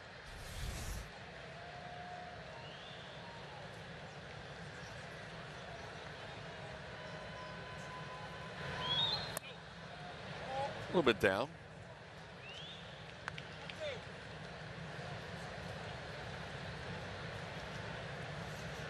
Astros have an extra arm in their bullpen for this game. We'll see if that's the case tomorrow, when there is the possibility of a guy being added off the taxi squad. But for tonight, an extra arm in the pen, Miguel Ullola. Ullola's starting to do some exercises to maybe get loose. As you mentioned, the pitch count rising here on Javi. There's Miguel on the left. More than one guy starting to get loose, but Miguel the only guy who's out of his warm-up top.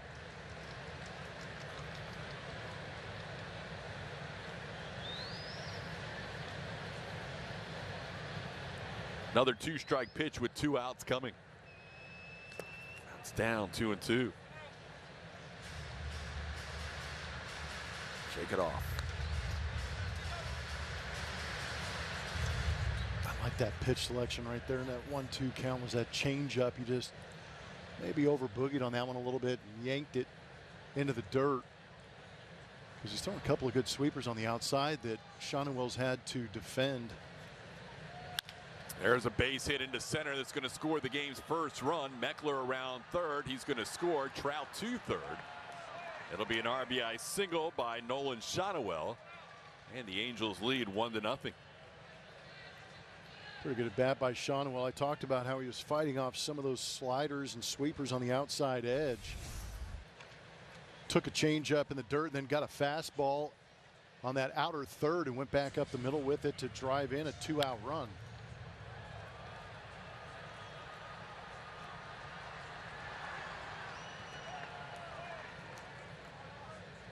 RBI number 48 on the year for Shonewell. Second on the team in runs batted in behind the guy at the plate, Zach Neto, who did most of his run production. RBI total from the top spot of the lineup as he fouls the first pitch off.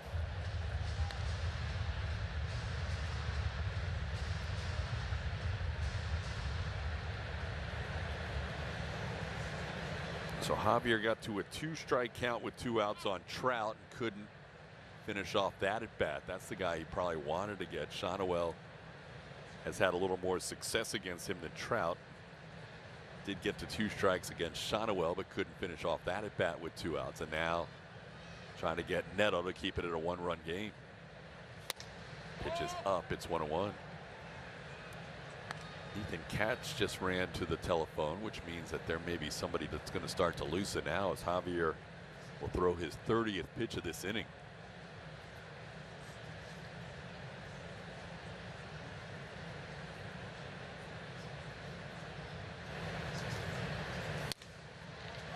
It's going to miss. It's 2-1.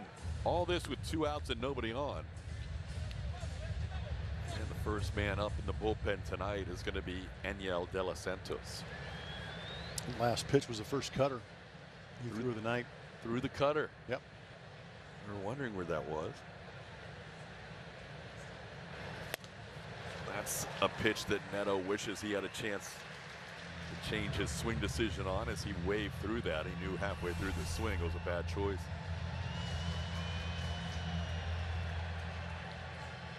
He really stands on top of the plate, and sometimes to get to that fastball you got to get started a little bit early, and he guessed right, just a bad location. Fouls that one off, stays 2-2. Javi struck out 4 in a row, 4 outs in a row in a span of 5 batters. He's only struck out more than 4 batters in a game this year once, and that was against the Angels out of the bullpen on July 27th in his 5 innings of work.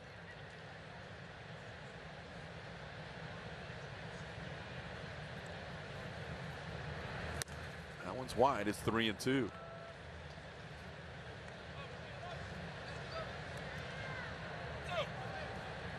A lot of pitches after 2 strikes and nobody on.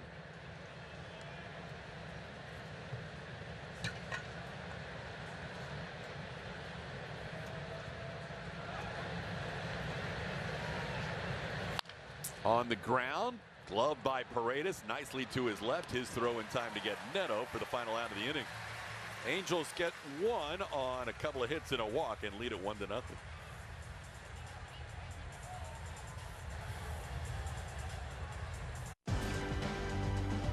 What actually works? I want to understand the choices I'm making.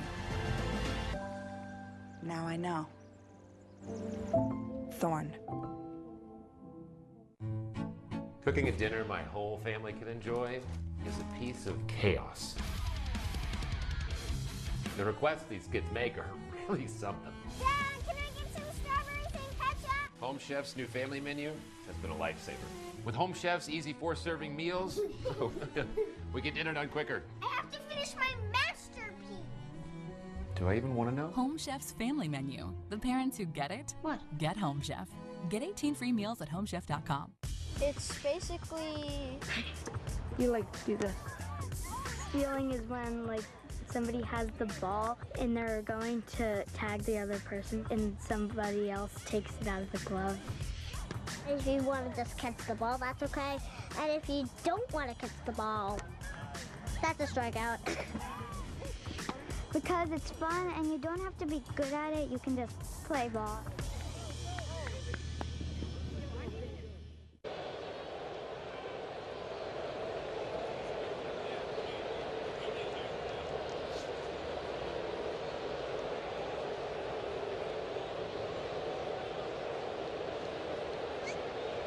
Nothing, bottom half of the third inning. Guess who's joined us in the broadcast booth, as he does a lot of times in the beginning of the homestand, but we had Hall of Fame weekend, so we were pretty busy. Plummer has a new hat. Stay with me. He's got I can feel on. You have a new wardrobe. Part of the pit crew. Jason Wooden, Vice President of Marketing. Tires. It's looking good. Yep, absolutely. That looks like part of Ricky Bobby's pit crew right there. Well done. I feel good about it. We have a big homestand, Jay Yes, Wu. absolutely. And we're, what, a third of the way through. But a lot happening in this series and the next series, including who doesn't like a flash sale? Everybody loves a flash sale. I mean, we have 6 games left in this 9-game homestand. Opportunity for fans. If you haven't made it out to the ballpark, I'm telling you right now, this is a great opportunity for you to do it. We have a ballpark bundle. We're running a sale on it right now. The ballpark bundle includes your game ticket, a hot dog, popcorn, and a drink. And if you buy one for the Angels series, it costs you $15 all in. Or if you buy one for the A's series, it costs you $19 all in. $15 all in for hot dog, game ticket, popcorn, and drink. That's it. Wow. I mean, what better deal? Yeah, what better deal? So it is a flash sale. It is a flash sale. I'll rotate your tires. 10 a.m. tomorrow is the deadline. So you have until 10 a.m. tomorrow. Go to Astros.com. Be able to buy your tickets. You have till 10 a.m. tomorrow. That's when the flash sale goes off. And then it'll go off in the ballpark with the Astros playing against these Angels. So is that all you've got for this Angels series? Angels series, we do coming up this weekend. Again, we only have 3 Friday games left. Crazy to think about, right? Yeah. 3 firework nights. 3 firework nights. It is big and bright Friday night. Every single Friday. Opportunity for fans to get here early, stay late, get up to the Mick Ultra Club, be able to have happy hour drink specials, be able to enjoy the game, and then we'll pop the top and be able to have fireworks in front of downtown Houston. And this theme that we have this Friday is going to be player walk-up songs. So if you're a fan of all of our players and their walk-up songs, you will get to see all of that to a fireworks show. And the shirt. And the shirt. Yeah. The Hunter Brown diesel. I don't know if anybody got the back of this thing, but it's pretty loaded. Legit. Yeah, this shirt's loaded. But you do get 10,000 fans will get their Hunter Brown button-down shirt, basically. There we go. Kind of, yeah. It's your tire shop type look. It's diesel. There you go. Yeah, Hunter Brown, name on the back, whole deal. Put diesel in, get diesel out. Love that quote. That'll be Friday night. 10,000 fans receive that shirt the Plummer is modeling. And then, what's better than one dog day? 2 dog days? We get more? We got more. We do. Some may say it's the best doggone weekend we have this season. Wow. Yes, he did. That's a Plummer line. Yes, he did. I learned from the best. Jeremy Pena grounds the third. I learned it from you, Dad. It is. It's back-to-back dog days. One of the more fun days that we have here. So if you're a fan of dogs, this is going to be the weekend to come out here. All of Hall of Fame Alley will be fully decked out with dogs. You do get, if you want to bring your furry friend, you do have to buy a ticket for yourself as well as your dog, regardless of how big your dog is. So Chihuahua, Great Dane, all require a seat. But we will have all of Hall of Fame Alley fully decked out. Oh, this is going to be a tough play by Neto, and he makes it. What a play from deep in the hole, robbing Yordan Alvarez. Whenever we have a guest, it's a guaranteed quick inning. Jay Wu, thanks for joining us. You guys, thank you. Appreciate you. Painted trucker on Sunday. That's it. Let's go. Love it. 1-0 Angels.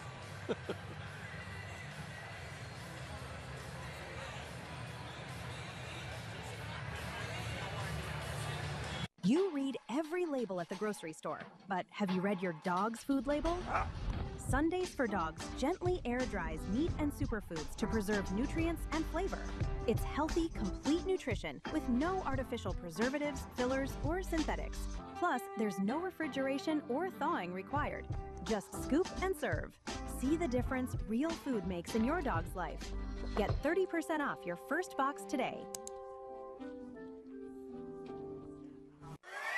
Why go on Row? Because 1 in 4 guys. 1 in 4 guys. 1 in 4 guys experience ED. On Row, ED feels like no big deal. Connect with a provider to find treatment that could be right for you. 100% online. Row designed or curated treatments to make ED feel less stressful. There are options to fit every need, like fast-acting dissolvables or daily gummies. If 1 in 4 guys deal with ED, then 1 in 4 guys should go on Row. Guys, connect with a provider at row.co to see if you qualify. The MLB app. Yeah, it's got game. This game. These games. All the games. Pre-game, post-game, and everything in between. This is baseball your way. With real-time stats, scores, breaking news, and custom content that hits every time. Because you choose the teams and pick the players you want to follow. So when they catch it on the field, you catch it on the app.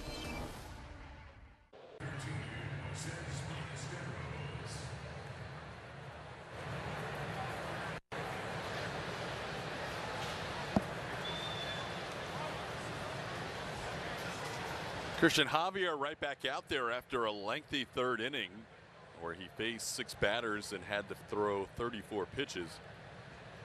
Was in the dugout less than 4 minutes when the Astros batted against George Klassen. Now right back out there for Javier, and he'll start things off against Moises Ballesteros, who struck out his first time up. Javier to this point 3 hits allowed, 1 run. He has walked 1 and struck out 4. Retired 8 of the first 9 first time through the lineup. Gave up a single walk and single to the first 3 hitters second time through the lineup. Now 1-1 count on Ballesteros.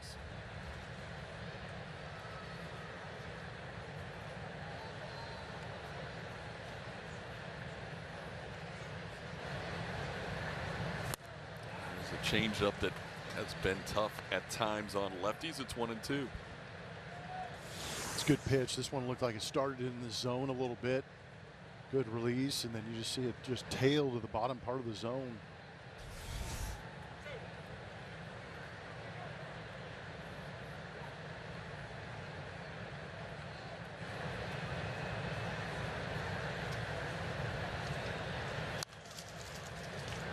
Foul back, stays 1-2. Ballesteros DHing today, followed by Vaughn Grissom and Josh Lowe in the 4th inning.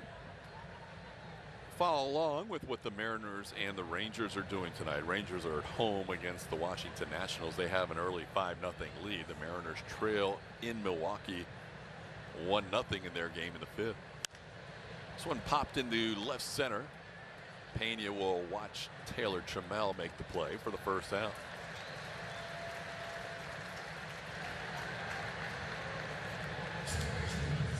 Astros 6-4 against the Angels on the season.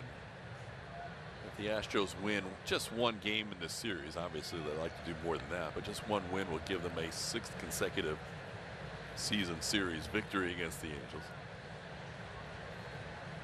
Angels in danger of yet again finishing below 500. I don't think even a Boston Red Sox type run would help them at this point. They're 49-76 coming in. They have not had a winning record since 2015.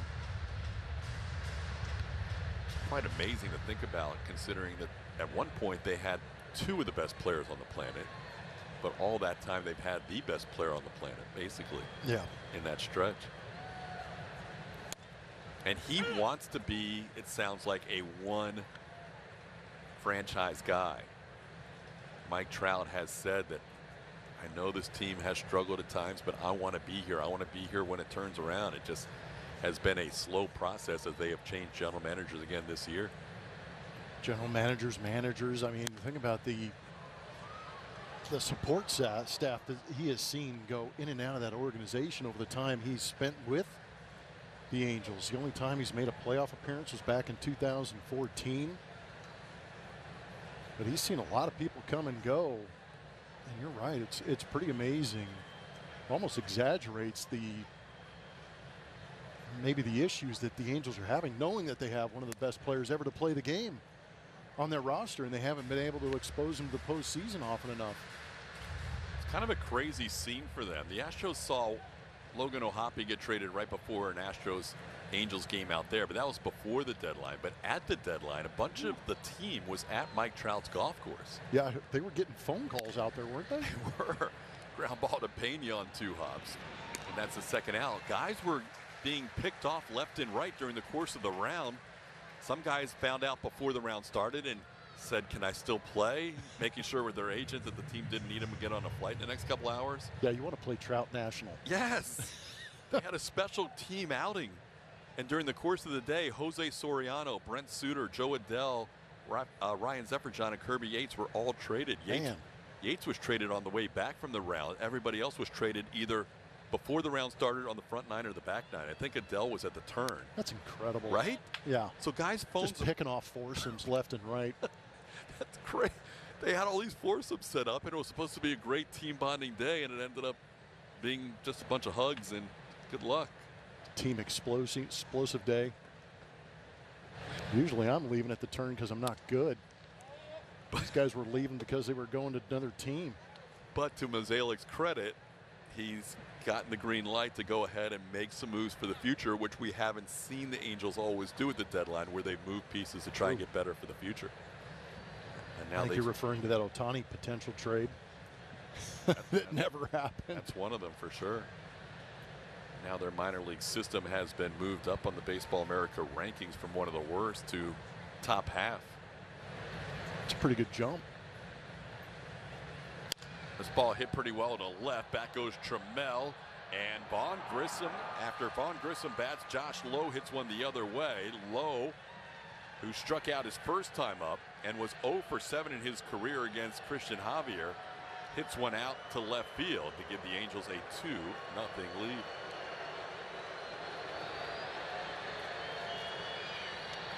That was a fastball out over the plate. Lowe letting this one travel and get deep. He's able to shoot it into the Crawford boxes.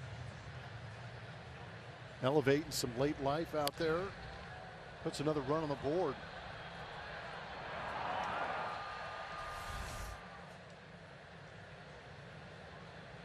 So it's a 2-0 Angels lead on the Lowe home run. He now joins the group with 10 or more home runs on the team. Neto and Trout have 20. Now Lowe into double figures, and here's Denzer Guzman.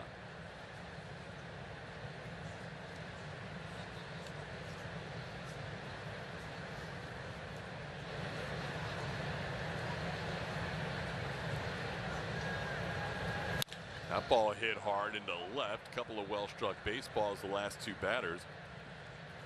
Guzman a 2-out single.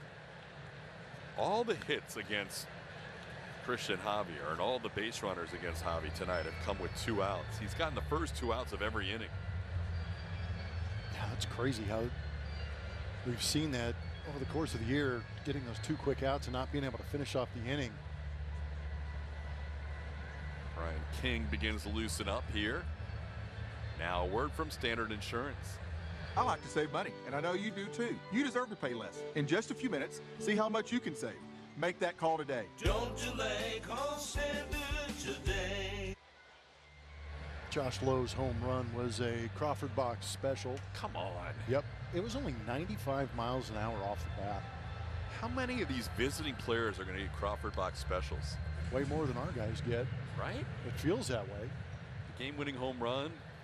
Yeah. Mariners. Mariners, that was Cal Raleigh. I mean, that literally hit the top of the yellow line and then jumped out. Man.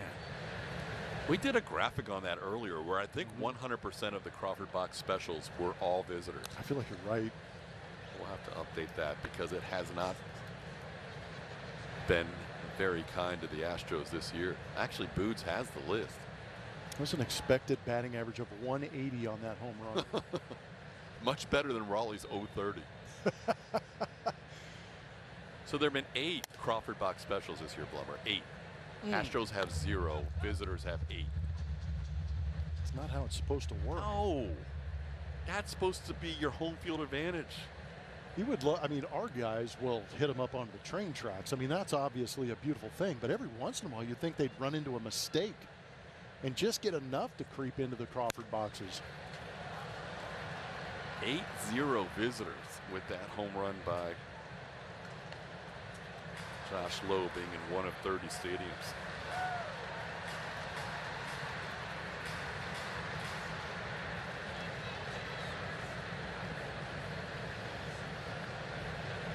Javi's kind of in that pitch count where he's been out of the game the last 2 outings. So you would think this is his last inning, maybe even his last batter here.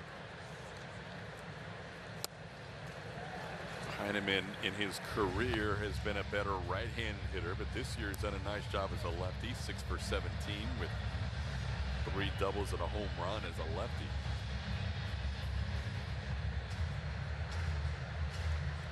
Kind of crazy stat. Yeah. The homestand, for what? Almost 3.5 games into the homestand. 17 2-out hits, 10 2-out runs against the Astros. Wow. Ouch. Ouch. That hurts.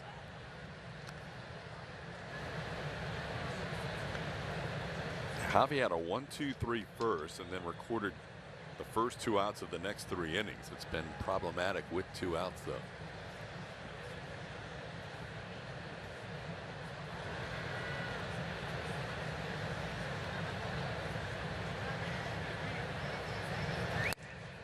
Got him to end the 4th. Cristian Javier, though, gives up a home run to Josh Lowe. A Crawford box special makes it 2-0.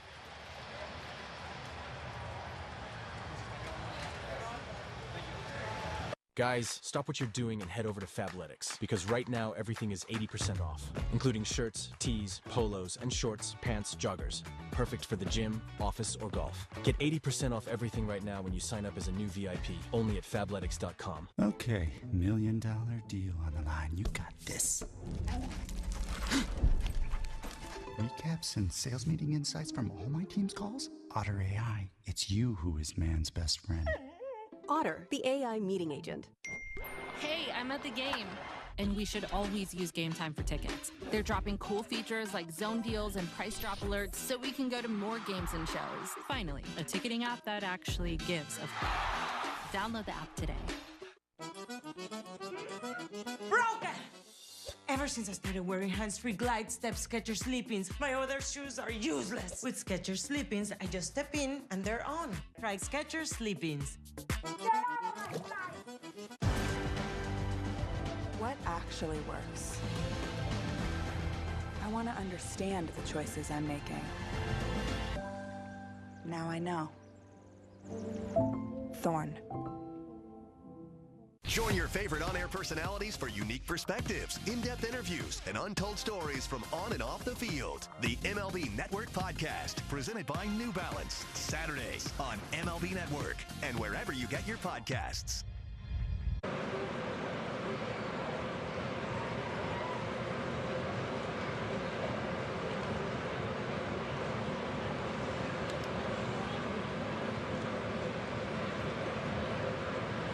$32 bites, 1 champion. Vote for the signature dish you would most like to try. Complete Ballpark Bites bracket for a chance to win tickets to try these decadent bites at a stadium of your choice. Vote at MLB.com/bracket. You got to vote right there for the pork burnt in onion blossom. So it's the boomin' onion. Boomin', guys. Oh, also, they brought me a hot dog. Had dollar signs on it. What? Cha-ching. Hot dog for $1. Make you holler. Oh, okay. Back to you. We go to the bottom of the 4th. Wait, what? Astros trying to solve George Klassen. Second time around. It's been good so far. 1 hit. Astros threatening the 1st with a hit and a walk, but haven't done anything since, with 7 straight sent down. He's kind of picked up where he left off after his last start against the Rangers. 6 innings of 2-run baseball, his first quality start. University of Minnesota product who came over from the Phillies in a trade, now 24 years old. retired with Sam Aldeguerri in exchange for Carlos Estevez. That was at the trade deadline 2 summers ago.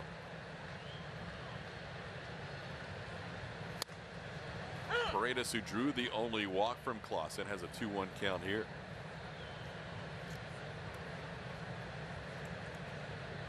It'll be Isak, Jose Altuve, and Dalton Varsho. Astros trying to get things going in the 4th.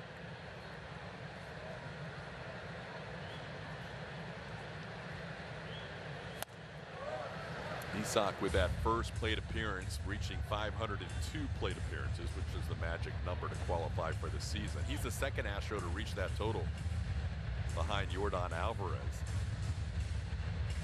And imagine at spring training and leading up to the season when there was some questions as to how Isak was going to get enough at-bats this year. And here he is with over 500 plate appearances as he draws his second straight walk.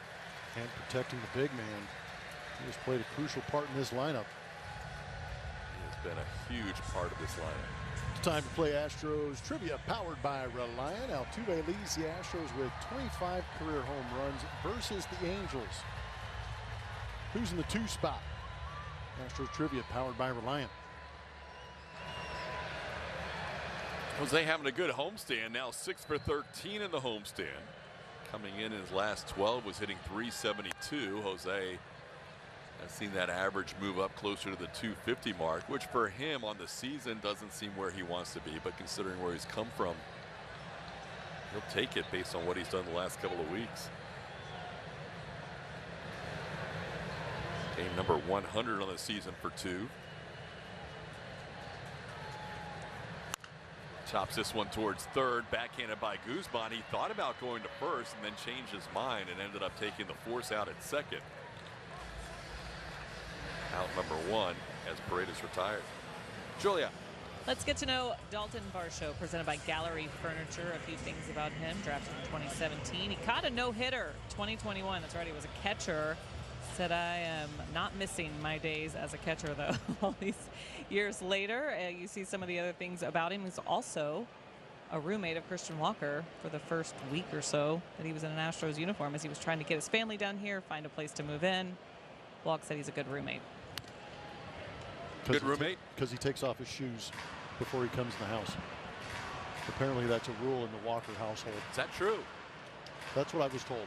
That's a rule for a lot of my relatives that live in Hawaii. Yeah. Yeah.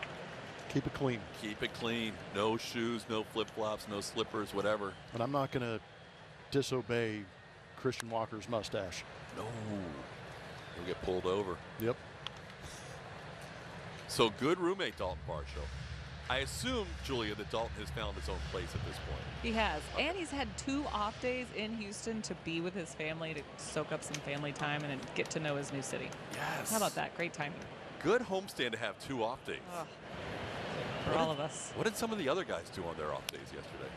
Nick Allen went to NASA. Oh, good move. Yeah. That's a great Savannah visit. and the baby went too. He had some friends in town. I'm like, what's there to do around here? And he's like, I heard NASA's pretty cool. So they just drove down, spent the day. It's great. That is good. Apparently we're hearing Zach Neto also went to NASA. That's right. Angels had a crew. Did they? And what else happened on the off day? Okay, so it wasn't this off day, but the Thursday off day. Okay. AJ Blueball got engaged. Wow. She said yes. Woo. Yes, AJ. One of University of Wisconsin Milwaukee's finest, along with the guy at the plate, Dalton Varsho. Congrats to AJ. That's a big moment. They went to that Menil collection. Yep. It's awesome. Menil house, yeah. Good spot. He said she was very skeptical of the whole thing, but it played out beautifully. Stephen Oker wasn't part of it, right? He had comments. Of course he was waiting. He was ready, though. He was waiting. This one's popped up on the infield. Zach Neto will make the catch. He thought about letting it drop momentarily, but decided to catch it anyhow. That's the second out of the inning. It's like, what's the difference between Altuve and Varsho on base? Not much, so might as well catch it. Now here's Christian Walker. Walker popped up. So congrats to AJ and congrats to Nick Allen and all the Angels went over to NASA. That's a big trip, but worth the time. It is. That's a good way to spend the off day. Have you ever been over to the Neutral Buoyancy Lab? Oh my gosh. Fun? Yeah, it's incredible. That might be the biggest swimming pool I've ever seen in my life. It's where they do all the underwater stuff. It was unbelievable. I gotta check that out. Yeah. They wouldn't let me cannonball. This ball popped up as well, although this one's going to end up in the outfield. Waiting for it is Josh Lowe. Walker flips the bat away for the final out of the inning. Leadoff walk, but so far through 4, Klassen's been tough.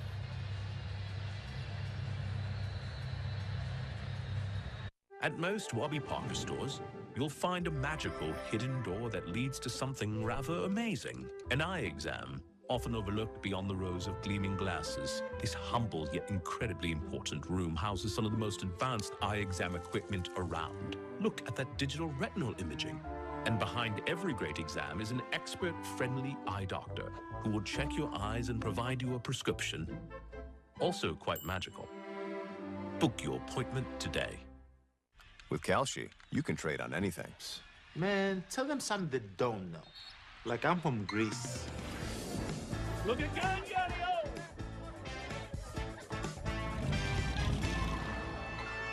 Before I was born late one night, but Papa said everything's alright.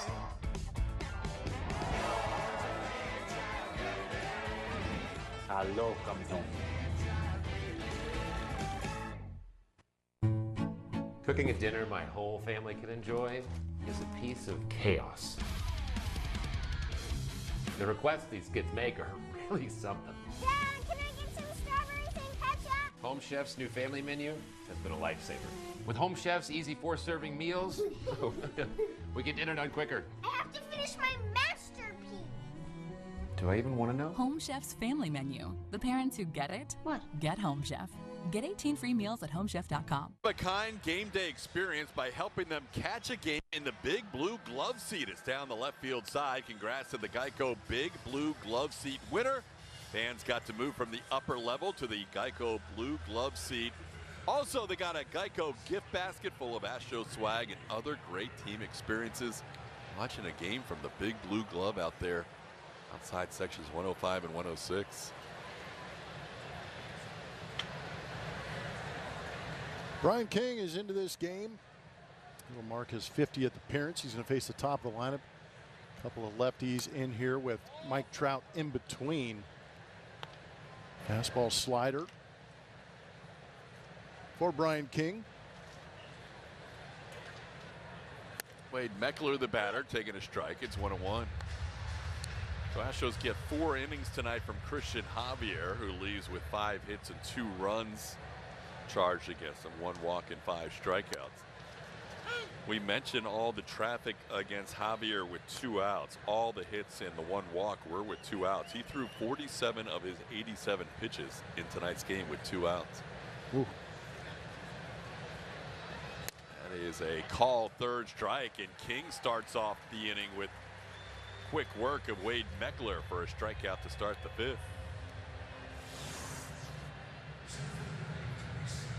Fastball that Meckler couldn't pull the trigger on.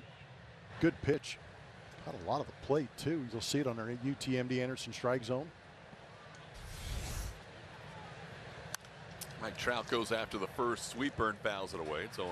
Trout walked his last time up.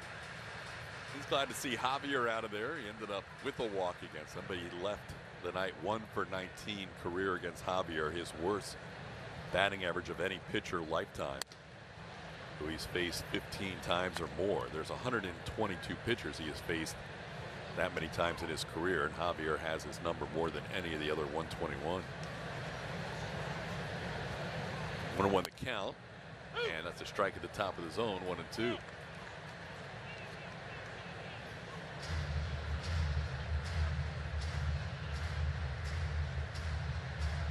Brian King on here in the 5th inning.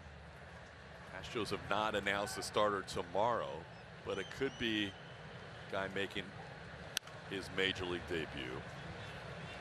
So even though the Astros were coming off a series against the Mariners where they had a day off going into the series and a day off coming out of the series, got the potential with Javier going 4 innings today and the potential for a big league debut tomorrow to have your bullpen be asked a lot here in the first 2 games of this 6-game stretch. Just off the plate, hit the glove, but Niner was set up out there.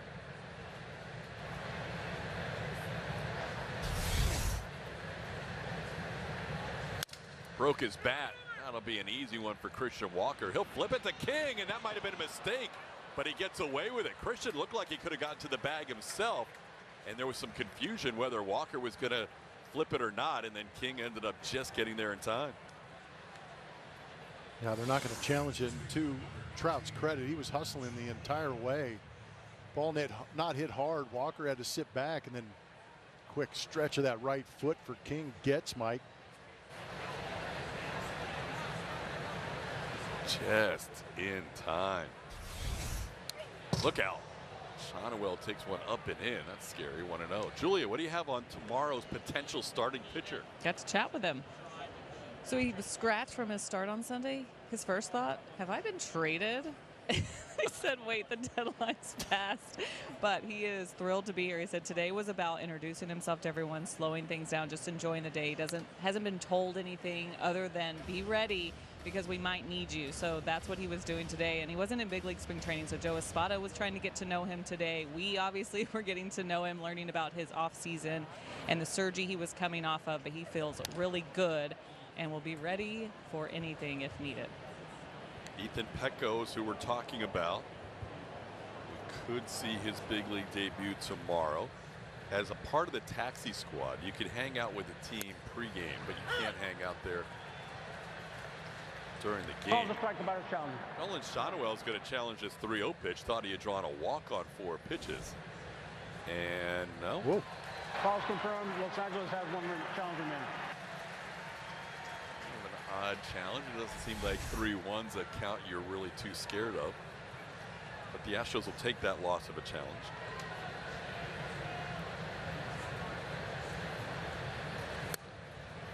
And now challenge it again. That was a lower pitch. Oh, he wants to so bad. I wish he would have.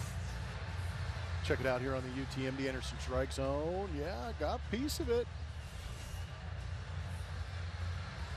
So the fact that he challenged that first pitch puts him in a position where he's not going to challenge that one. Would have lost that one too. Now King's got a 3-2 count. On the ground, and it's going to work out for him after all. Just off the tip of the glove of Jose Altuve. Shonwell has, guess what, a 2-out hit. Yep.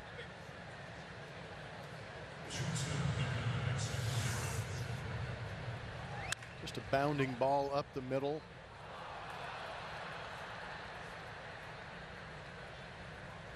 That's going to be the only 3 batters that Brian King will face. Palmer mentioned a couple of lefties out of the top 3 in the lineup, so King will face just 3 tonight. Eniel De Los Santos will be the new pitcher when we come back.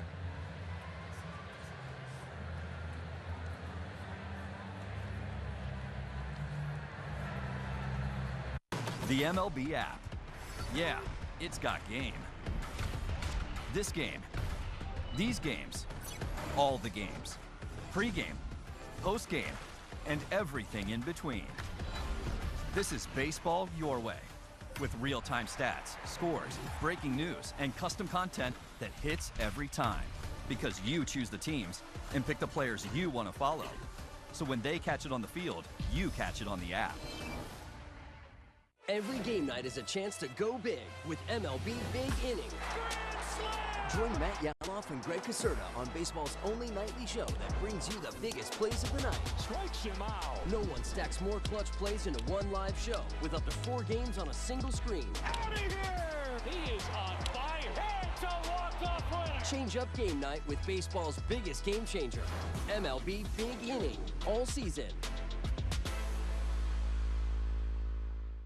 Join your favorite on-air personalities for unique perspectives, in-depth interviews, and untold stories from on and off the field. The MLB Network Podcast, presented by New Balance. Saturdays on MLB Network and wherever you get your podcasts.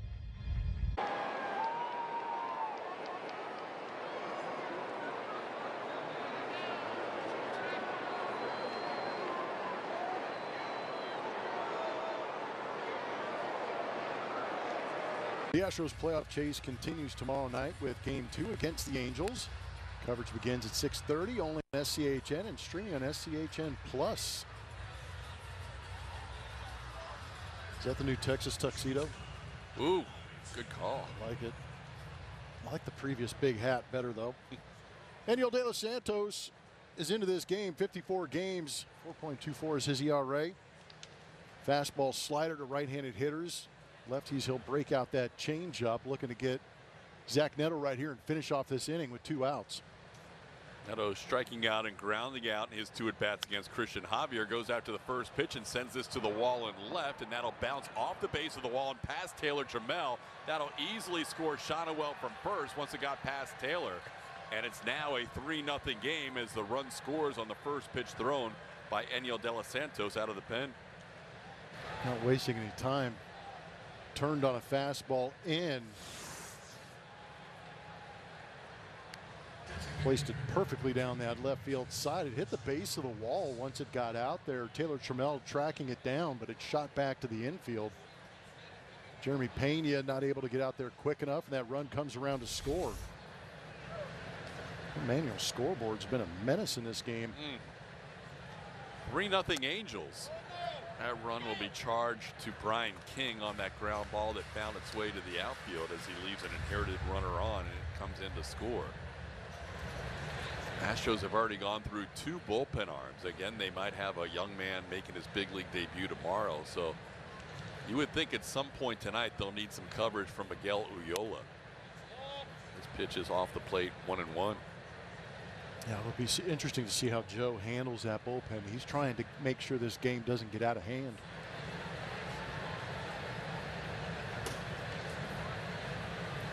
Astros has struck out and flied out to left.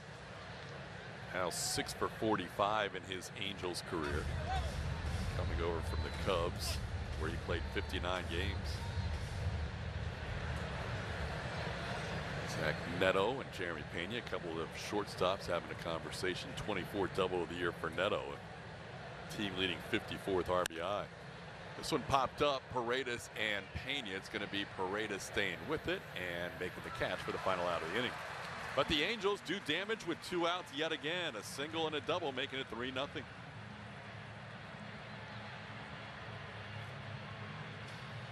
Join your favorite on-air personalities for unique perspectives, in-depth interviews, and untold stories from on and off the field. The MLB Network Podcast, presented by New Balance. Saturdays on MLB Network and wherever you get your podcasts. They ask me, with or without? You with the crew? You from the D? Where'd you go to high school? Your dad put you in brown and gold? You see Skins go? You get your Dodger dog? You take the 7? Siempre 305? You see Big Dumper 60th? Do you see him put Vladdy in the jacket? You here for 17 and 22? Where were you in 16? Where were you in 23? How about 40-70? You see Judge's 62? Shohei's 50-50. Think you can beat the freeze? But they never ask who my team is. They don't have to. It's right here. Cut from the city. Visit MLBshop.com. Major League Baseball is back and bigger than ever before. Pause! I'll take it from here. This is MLB Clubhouse, the YouTube channel where kids run the show, with a spot for every member of your team. Just look at this lineup. Play ball. Welcome to MLB Art Club. And this is the dugout. Hey, that's us. Let's see that again. Slide into the home of major fun, MLB Clubhouse. Now on YouTube.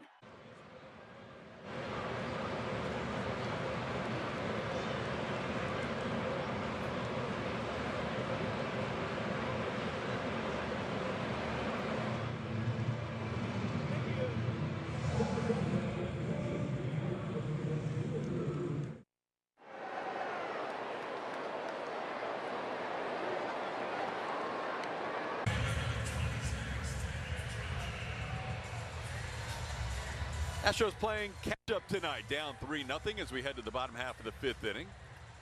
The good news is all the Astros wins in the past week in San Francisco and over the weekend against the Mariners had a come-from-behind element in it. We'll try and come from behind again tonight.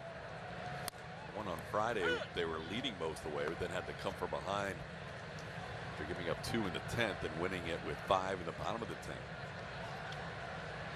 Ones in San Francisco were some late comebacks. Trammell struck out his first time up.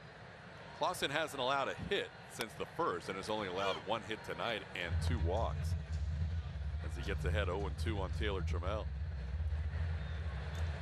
Trammell in his last at bat getting to 200 plate appearances for the first time in his career. Getting a chance to play on an everyday basis pretty much lately.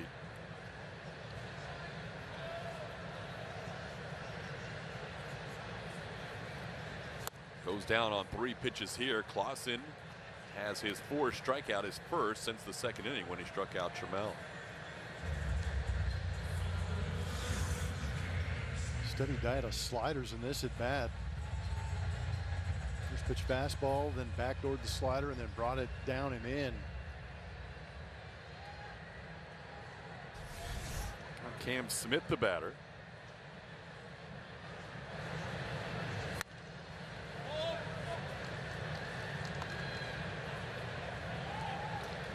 Cam flied out to left his first time up.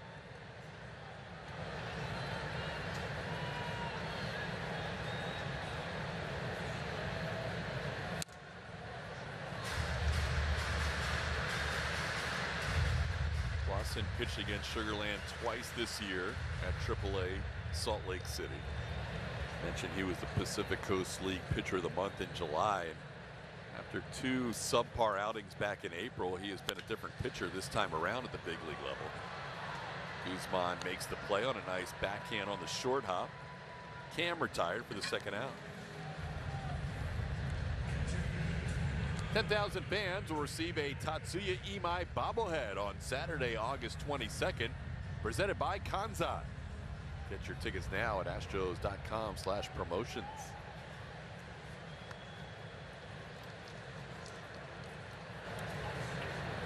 2 out, space is empty for Yainer Diaz.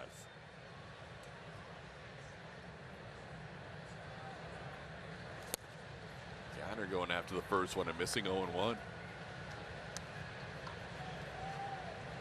Astros' best and to this point only real opportunity came in the 1st inning. 1st and 3rd with 2 outs. Klassen able to get Dalton Varsho to end the inning after getting down in the count to Varsho. Since then, he has been pretty much in command. No, he's cruising. He's very comfortable. Basically grab and go with Tyler Heineman behind the plate, punching in the pitch calm. Been heavy on the slider the 2nd time through the order, heavy on the fastball the 1st time.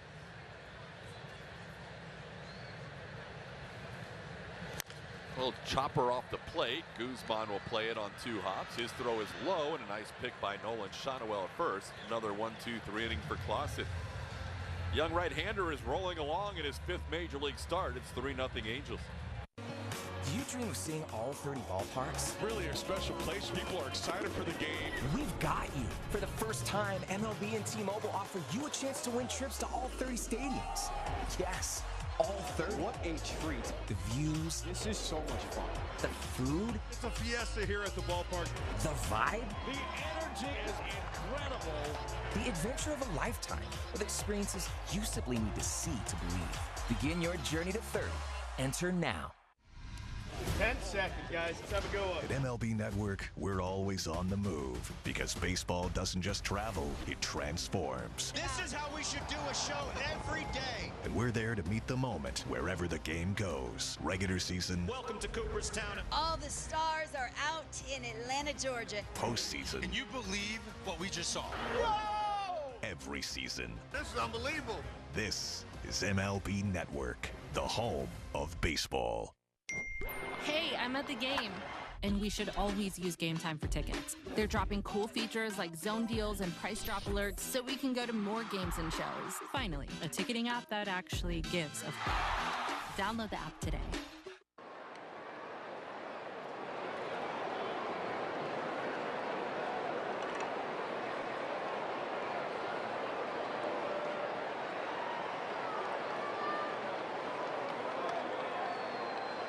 Houston Astros baseball on SCHN is presented by Rooms to Go. Get fashion, style, quality, all at low prices on every item, every day. By Michelob Ultra Zero. Make a plan to get home safe. A reminder from your friends at Silver Eagle Distributors, Houston. And by Amazon. Spend less on your kids for back to school. Part of the new Hall of Fame plaques out there on Hall of Fame Alley. Phil Garner, Scrap Iron, Alan Ashby, inducted this weekend into the Astros Hall of Fame. Great to see the families of Garner and Allen represented here this weekend. A lot of fun. No, it was a lot of fun. It was good to be able to catch up with Ash. Been able to do that recently with him going on the Media Wall of Fame and into the Astros Hall of Fame. So congrats to him. And then hanging out with Phil Garner's wife, Carol, up in the booth. It was a good time. And both players well represented by great family. So we head to the 6th inning. The Angels have put up single runs in the 3rd, 4th, and 5th innings. And if form holds, they'll make 2 quick outs and then go to work, because that's all they have done all night long. Well, there's been a reoccurring theme the last 3 innings.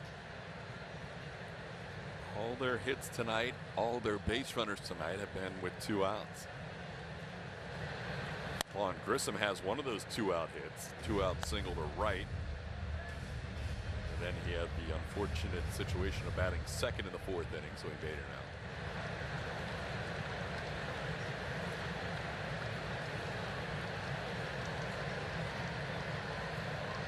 We mentioned we keep you updated on the Rangers and the Mariners scores. Rangers are leading 5-0 in their game. Cal Quantrill pitching another good one for Texas.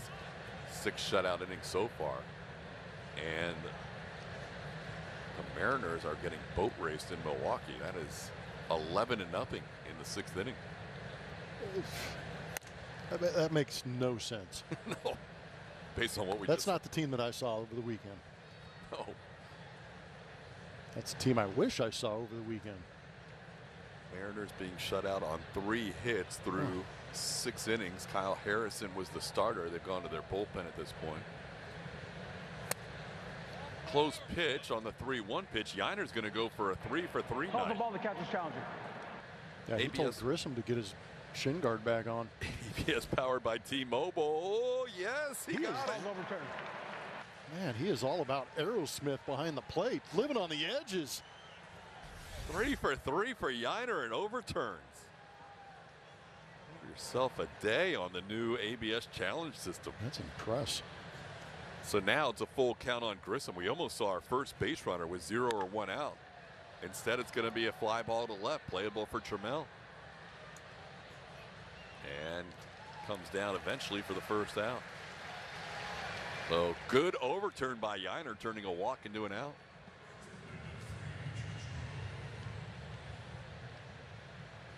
Now Josh Lowe hit a Crawford box special his last time up. As noted by our statistician to the Stars, Phil Boudreau, it was the 8th Crawford box special this year, and they've all been by a visiting hitter. Down and in, 1-0.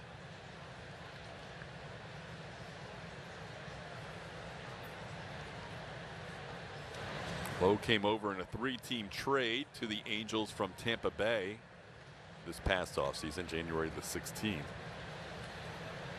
It's been a little bit of a rough go for it at times for Lowe this year. He spent some time at AAA Salt Lake, 26 games. Overall, 201 coming in, and now has 10 home runs on the year.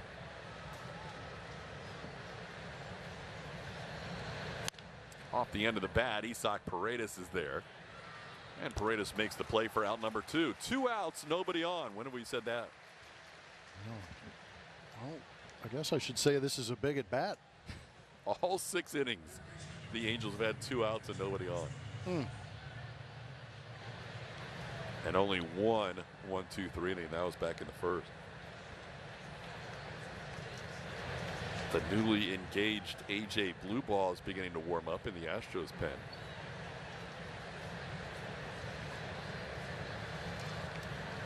There's a ball to first, and they've done it since the first inning. They have retired the side in order. They did not give up a 2-out rally. It's still 3-0 Angels.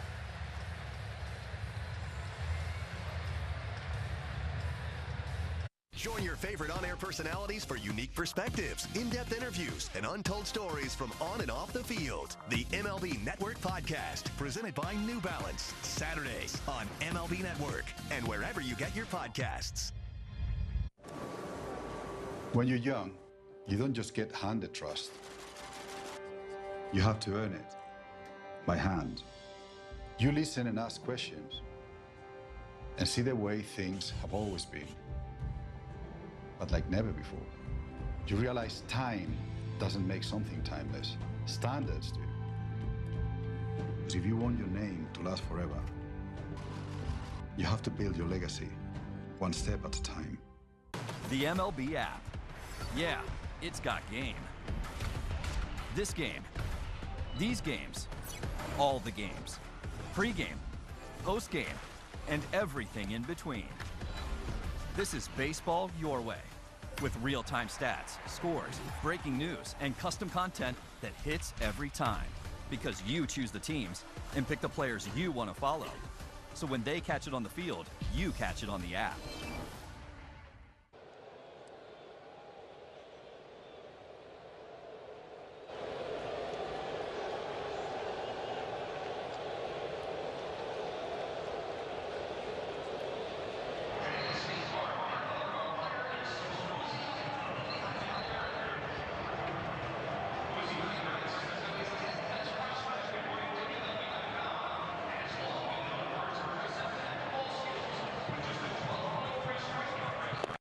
Presented by Daily and Black. Which hitters have been dominating for their team since the All-Star break? How about C.J. Abrams and Jeremy Pena? Abrams for the Nationals leads his team since the All-Star break in runs, hits, home runs, and RBIs. Same with Pena. The only two players in the major leagues that can say that. That does include some ties in a couple of those categories, but team leaders in everything. That's with your presumptive AL MVP on your team in Jeremy Pena's case. Yeah, that's pretty impressive. Who would like to get back on one of those runs like we saw coming out of the All-Star break? Yeah, pretty impressive numbers. C.J. Abrams, he's going to be moving to second base. There's that right? Rumor of it. I think I'd be pretty comfortable just saying play shortstop and keep putting up numbers. Yeah.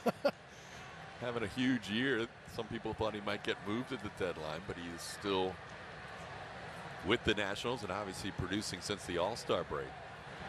Jeremy and the Astros looking to try and get something going against George Klassen, third time through the lineup.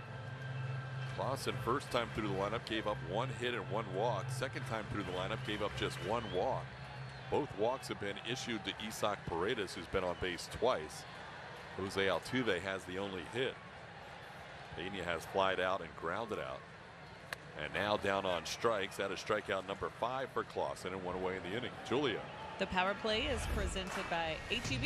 In order to win your division, you got to beat the teams in your division. It's good to have a guy like Jordan Alvarez on your team who beats up on division teams. Look at the numbers for the slugger against AL West in 40 games. He's hitting 366, 35 RBI in those 40, 16 home runs.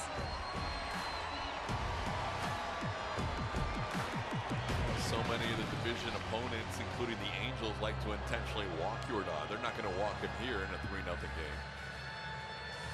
How about that? That is some strong company.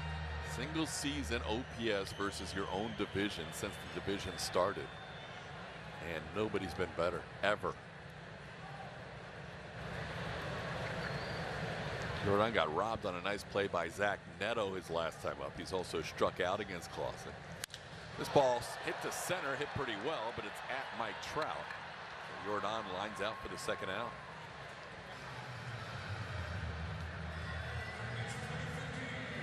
The only guy who's been patient enough to draw a couple of walks from Klassen will dig in, and that's Isaac Paredes.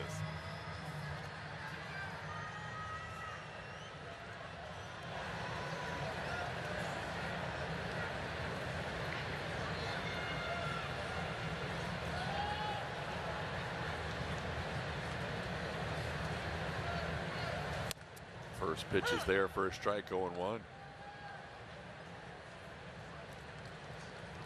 Astros knew when they saw the upcoming probables for the Angels tonight Guy making his 5th major league start. Finale against Grayson Rodriguez. That Urania was going to be the real tough customer in that mix. But tonight, George Klassen is like, hey, might be my 5th major league start, but I'm putting together the best start maybe of the trio, as he's gone 6 shutout innings of one-hit baseball. Feeding my dog on kibble has literally changed our lives. I love Spot and Tango and kibble because this, I don't have to put this in the fridge. Ta-da! There's real pieces of meat within each bag. This is literally a salmon chunk.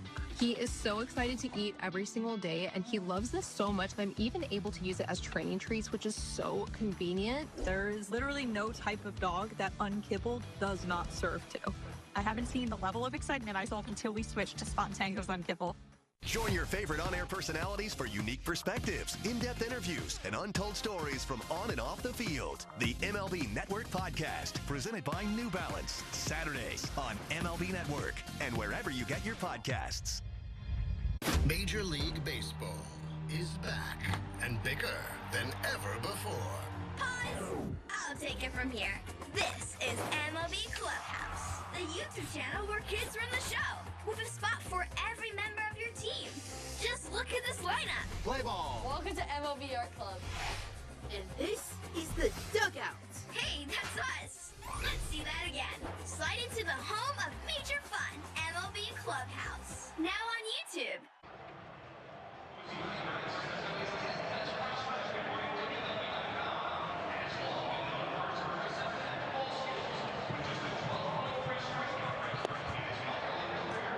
League leaders are presented by Houston Methodist. More deserved love coming to the Astros bullpen group that's come through in such a big way for now a big chunk of the season, because we're going all the way back to May 1st and we're looking at lowest ERA here. You see the Astros just under 3 there. Things really straightened out then, and then the team followed. It's been a very, very good stretch. Joe singing their praises very often. And we have a new pitcher for the Astros. Blummer? Yeah, it's A.J. Blueball. We actually haven't seen him in a minute. Last time he was on the bump was back in San Francisco on the 12th. This will be his 47th appearance. He has racked up 75 innings with a 3.48 ERA. He can give you multiple innings.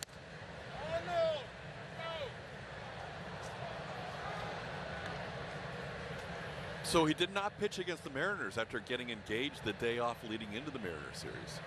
Yeah, he was focused on that. Didn't have an opportunity to focus on any Mariners batters.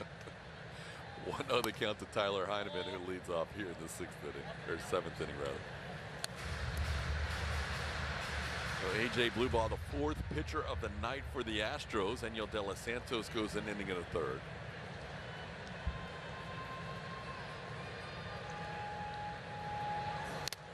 It's fouled, and it's 2-1. Astros won the first game of the homestand. That got them to 3 games over 500. They've never been any better than 3 games over. They've been there a number of different times this year. Now they need a come from behind win to avoid a 3-game losing streak on this homestand. They are down 3-0 in the 7th. That ball golfed towards right, playable for Cam Smith. There's one away in the inning.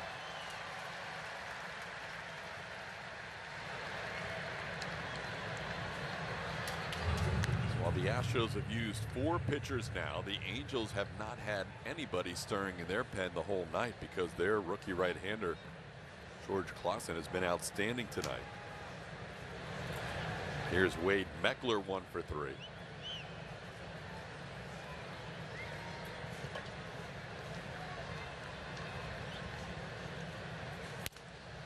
Pitch down and in for a ball, 1-0.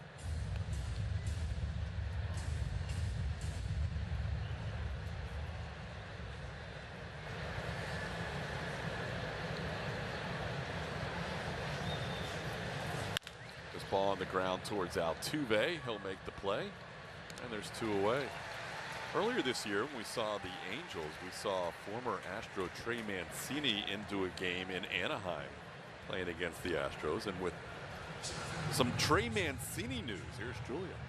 As Trey Mancini announced today he is retiring. What a great career he had, and just really impacted so many people too. Of course, he had a fight off the field, beating cancer, and just inspiring a whole world of people that way. But then on the field, playing a part in the Astros World Series championship. He wasn't here very long, but Joe Espada said, this is a guy you send a text to, what a great human being. I'm so happy for him and his career. He will always be a part of our family. A lot of these guys feel the same way about Trey. Yeah, congrats to Trey, one of the greatest people that happened to be a baseball player. Yeah, I would imagine he sticks around the game somehow, some way, because of that personality, and he has meant a lot to a lot of people. Cancer survivors competing at this level. We were able to enjoy him and have him participate and be a big part of that World Series championship. Congrats to Trey Mancini on a great career. Absolutely. He thought his career was over. Got one last go round. Made 3 starts with the Angels. The hitting coach for the Angels is Brady Anderson, and he had kind of convinced Trey over the past couple of years to give it another shot. We got some ABs against us when we were out there. Yeah, he made his starts, at least 1 or 2 of those starts against the Astros. Trey Mancini got one final hurrah playing with the Angels, and now it's a career, so congrats to him. Spending family time as Trout bounces this one towards third. It's going to be foul.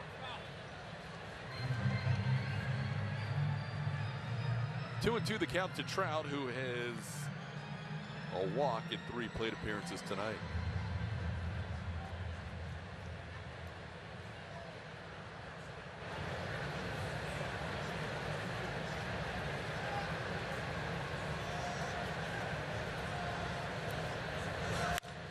That ball hooking down the line, and it is going to be a foul ball. Trout got a little quick on that. He stays 2-2. Once again in the 7th inning, like the previous 6, the Astros have retired the first 2 batters of the inning.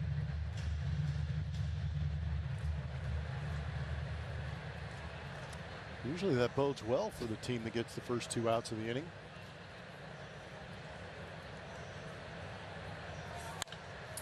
This time they're going to get another 1-2-3 inning when Cam Smith comes in to make the play. Trout retired to end the 7th. 7th inning stretch time at Daikin Park. Astros down 3-0. Time for the stretch presented by Texas Mattress Makers.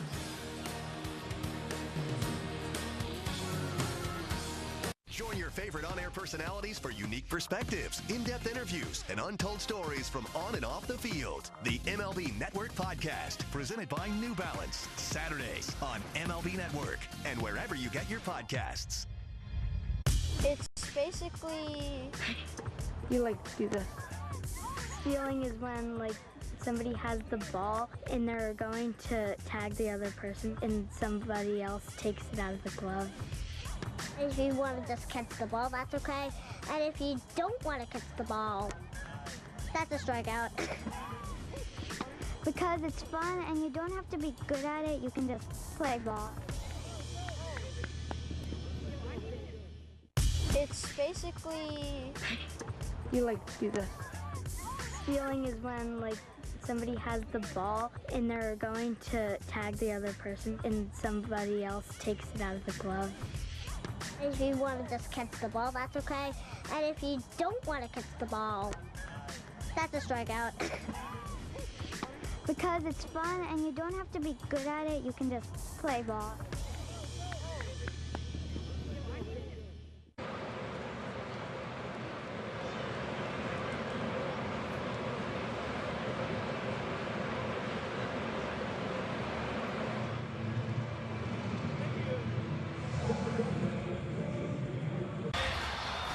Let's hop in the time machine and get out and play. It's driven by Toyota. 2014 bases juiced in Fenway Park, and Jose Altuve goes into launch mode over the monster, hitting his first career grand slam on this date back in 2014. 4 hits, 4 RBIs. The Astros end up winning that game 8-1. As he emerges of the power of Jose Altuve. He's gone on to hit a couple more after that. Good memories for Tube on this date 12 years ago. We mentioned he's playing his 100th game tonight. This is the 13th year he has played 100 or more games. Nice. The only season, not counting the pandemic year, that he did not play at least 100 was that injury-plagued 2023 season when he got 90 games in. But here's your all-time Grand Slam leaderboard in Astros franchise history. 2 active Astros on there right now, and Jose Altuve and Yordan Alvarez. Yordan hit 3 in a month this year. Altuve's going to challenge that 2-0 pitch. He felt like that was off the plate. Jose has the most overturns of any Astro. He's 17 for 26. ABS powered by T-Mobile says Altuve's going to win by the slimmest of margins. How did he know? What? TK. Come on. This guy knows that that's a ball or a strike, yet he will go after a slider in the other box. Explain that to me. You're the analyst. No, not on this. I can't explain it. He knows that's a ball or a strike. Sometimes he can't help him. And he got because he knows he can hit some of those pitches. Well, he gets hits. We saw him last Friday against Andres Munoz take a slider about 3 feet off the outside corner for a base hit. How did he win that challenge, and how did he challenge 2-0 to win that by less than an inch? And now it's going to pay off with a walk. We mentioned Klassen can walk some batters. That is his 3rd walk of the night and the first leadoff base runner for the Astros since the Paredes walk in the 4th. Let's answer our trivia question powered by Reliant. Altuve leads the Astros with 25 career home runs versus the Angels. Who's right behind him? Kyle Tucker, 24 home runs. Wow. King Tuck is the answer to tonight's Reliant trivia question. Dalton Varsho is 0 for 2 tonight. Tuck's had a recent struggle with the Dodgers, trying to get things going, as the Dodgers aren't playing great baseball, and either is the former Astro right now. Now, on both sides of the baseball, having a tough time. That ball hit into center, playable for Trout. Astros have hit into some line drive outs here. There's one away in the 7th. Coming into this inning, they had hit 5 of the 6 hardest baseballs tonight, but only have 1 hit to show for it. Yeah, they're having a little bit of a Bagwell game. High exit velocities and no hits. A Bagwell game. Here's got to start falling at some point, TK. At some point, you would think one of these is not going to be at a fielder. Maybe Christian Walker can get things going here. He has popped up and flied out to right. Astros still have just the 1 hit, but now up to 3 walks. As Walker pops the foul out of play, it's 0-1. Nobody warming in the Astros pen, so AJ Blueball will get a 2nd inning of work. Varsho just hit the hardest baseball of the night. For both sides. Yeah.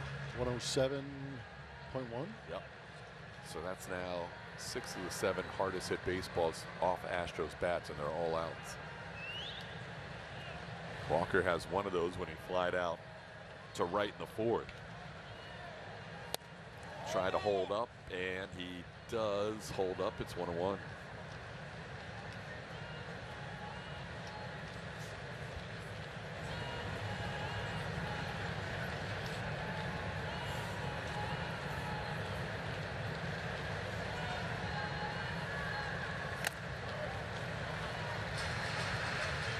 George Klassen, the best start of his young big league career, pitching into the 7th for the first time.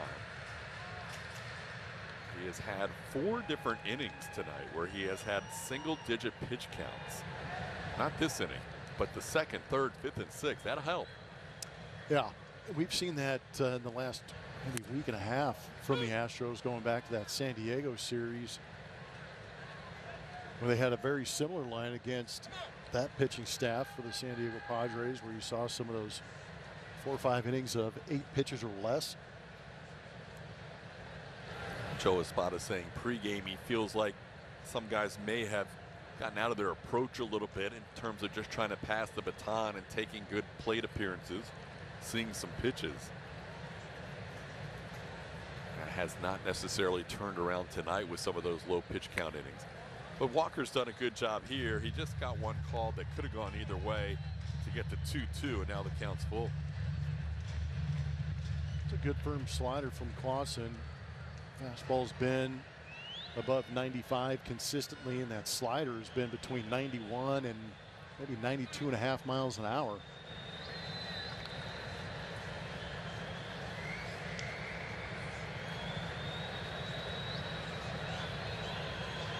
Third time through the order, getting back on that fastball. Got 3 lineouts this time through the lineup. But not here. Walker chases one. That's that slider you're talking about. Strikeout number 6 for the second out of the inning. It's a bit of a turbo slider. This one at 91.4. Just darting away from the swing.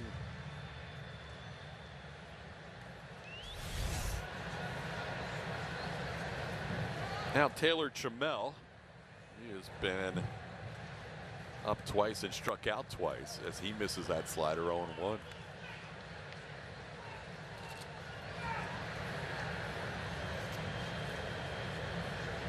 Not much for the Tuesday night Dollar Dog Night crowd to cheer about tonight. They've had all of 1 hit to cheer for.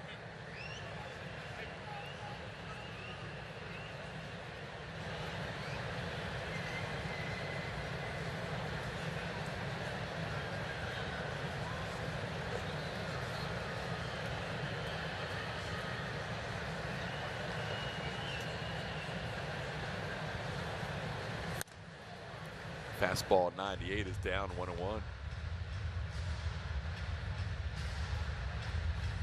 thing that's interesting about the Angels since we last saw them is they have changed their entire coaching staff on the pitching side. That happened on August 11th. Pitching coach Mike Maddox, bullpen coach Dom Chidi, and assistant pitching coach Darryl Scott all relieved of their duties. And since then, and no, it's not a slight to Maddox or any of those other 2 guys, because I think Maddox is one of the all-time great pitching coaches, but this pitching staff has taken off since the move is made. They have a 2.17 ERA, which is the best in the major league since the changes. Give some young guys an opportunity that are hungry to go out there and compete, and maybe overachieving a little bit, and they're just taking advantage of their opportunities. Joyce is back healthy in that bullpen. We saw Natera Jr. He looked pretty good. And Saucedo are really kind of the, and Fermin, I guess, are maybe the regular names out of that bullpen. Kind of interesting to see Michael Fulmer reemerge. Yeah. Still not 1 pitch thrown by the bullpen tonight as Trammell strikes out for the 3rd time. 7 strikeouts for Klassen, and a leadoff walk stays at first.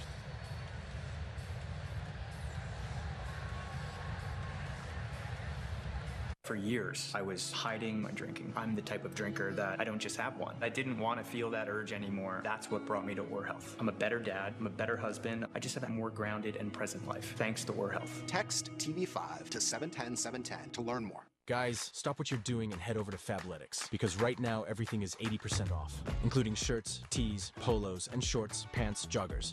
Perfect for the gym, office, or golf. Get 80% off everything right now when you sign up as a new VIP, only at Fabletics.com. At most Warby Parker stores, you'll find a magical hidden door that leads to something rather amazing. An eye exam. Often overlooked beyond the rows of gleaming glasses, this humble yet incredibly important room houses some of the most advanced eye exam equipment around. Look at that digital retinal imaging. And behind every great exam is an expert-friendly eye doctor who will check your eyes and provide you a prescription. Also quite magical. Book your appointment today.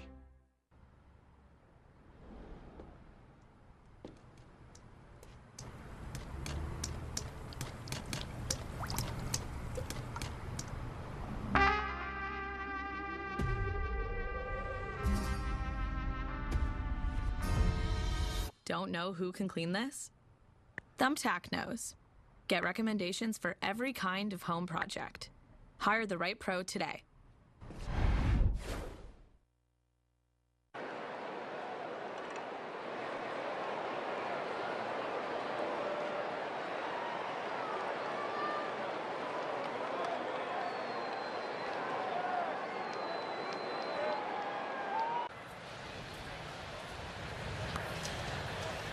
3-0 Angels. We head to the 8th. Nolan Shonowell's been a big part of this 3-0 game. He has knocked in a run. He has scored a run. This time, though, he's going after the first pitch from A.J. Blueball and skying it to center. Dalton Varsho, 1 out.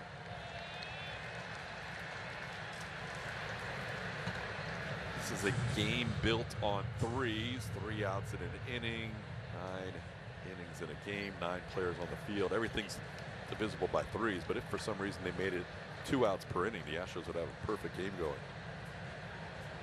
Here's Zach Neto.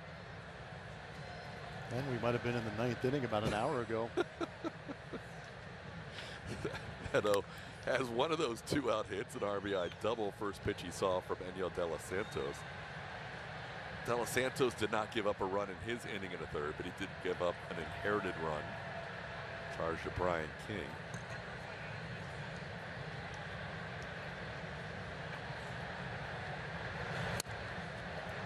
Good pitch on the corner, 1-1. Blueball in his 2nd inning of work has retired all 4 batters he has faced.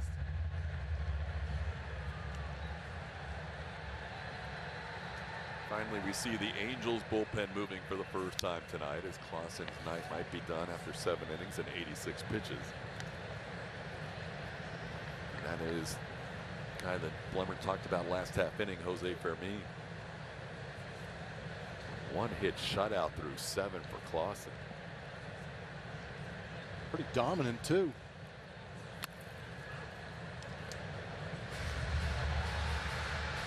The tough part coming off of that start tonight by Klassen is they go, yeah, his night's over.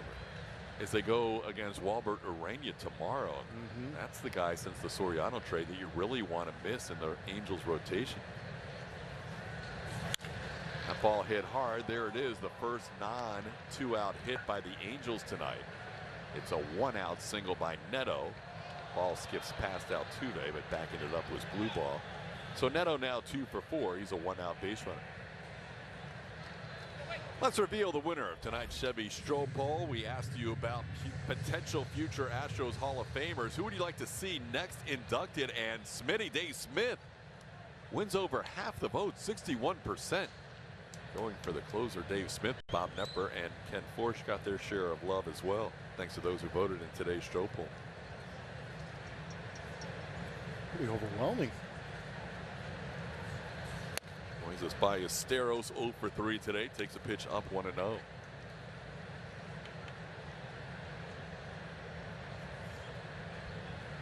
Yeah, it was pretty funny having Alan Ashby up here on the Hall of Fame weekend, and we showed those 3 no-hitters. He said Ken Forsch was unhittable. Nolan Ryan, Mike Scott, can't believe he got the no-hitters. We replayed the last outs of both of those. Big old hanging breaking ball to Dusty Baker that he rolled over to Artie Howe at 3rd. And then that 1986 season that saw Will Clark roll over just a hanging sinker to end that game, clinch the National League West and get the no-hitter for Scotty. And Ash was just like, I sat there, watched that pitch come in, and no way I thought they were going to get no-hitters with the stuff they were throwing. That's funny. Yeah. And both those pitches were hittable. But the crescendo of a no-hitter puts so much pressure on guys as you get closer and closer. That 27th out. That's a true story. There's so much pressure on that guy, whether it's Baker, Will Clark, or whoever is the 27th out of a potential no-hitter. Bo Bichette in the case of Justin Verlander in Toronto, it's a lot of pressure. And for whatever reason, Dusty and Will did not hit those, as Ash said, hittable pitches for the 27th out. 3-1 the count to Ballesteros.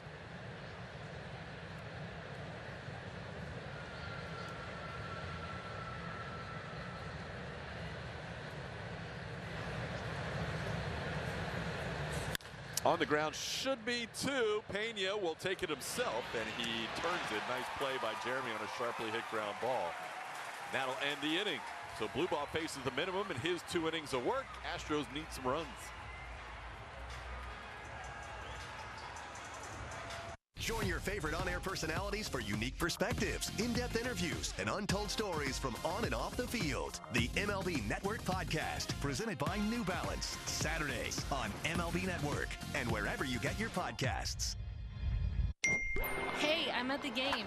And we should always use Game Time for tickets. They're dropping cool features like zone deals and price drop alerts so we can go to more games and shows. Finally, a ticketing app that actually gives a Download the app today.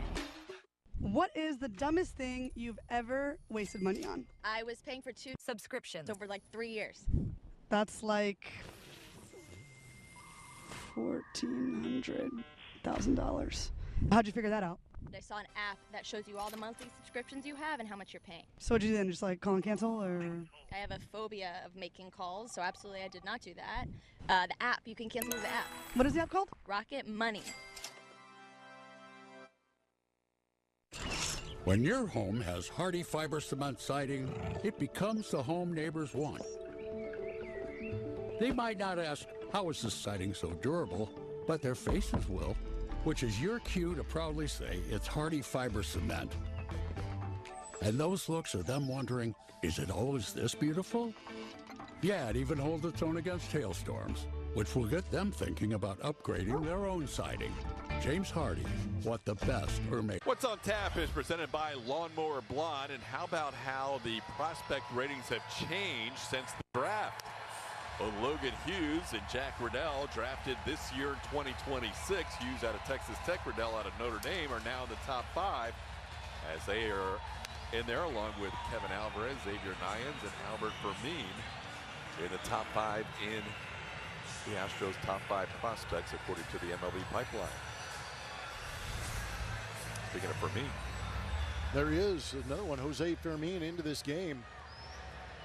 Seen him throughout the course of his career and a couple times already this season. 38 games on the season, a 3.05 ERA, 49 strikeouts in 41 1/3 innings for Fermin.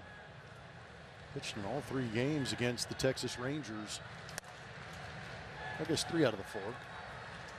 the Rangers struggled against the A's and the Angels, the 2 teams coming into town next. Yeah, I would like to not repeat that. No, especially since you're home and the Rangers were on the road when that happened. Rangers are still leading their game. That's 5-0. The Mariners, who got to the point now where they're pitching a position player. Cam Smith's going to challenge this pitch. It was called a strike. He feels like it should be 2-0, and Cam is going to lose that one. Calls confirmed. Houston has no challenge remaining. Astros still have 1 challenge remaining. Cam now 10 for 25 in challenges this year. He has challenged a lot, but he does not have a very good overturn percentage. 1-1 the count. That ball drilled, and the Astros are on the board. Well out of there, over the Crawford boxes, off the community leaderboard side. Cam's 17th of the year is 3-1. Oh, Cam D-Man. Please be the swing that breaks this offense out. He has had himself a very good August. And he got a pitch and lit it up.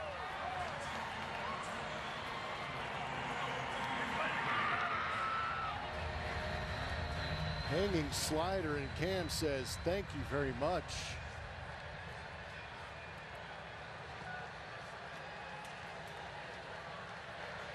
Cam was 17 now on the year, and the Astros finally on the board. Got the starter out of the game after his 7 innings of brilliance.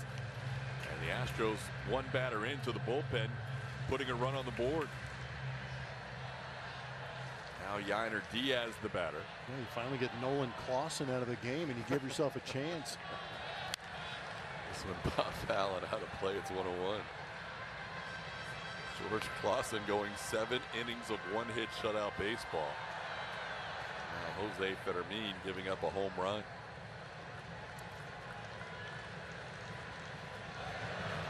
Cam last year to this year, similar numbers. The one big difference, though, the home run column. He's now at 17 this year, only hit 9 last year. A lot of the other numbers underneath the hood are similar, OPS, slug percentage, all that, but the home runs definitely, he's going to double his total from last year with 1 more. Yeah, it's outstanding. Good for Cam. That progression is a beautiful thing.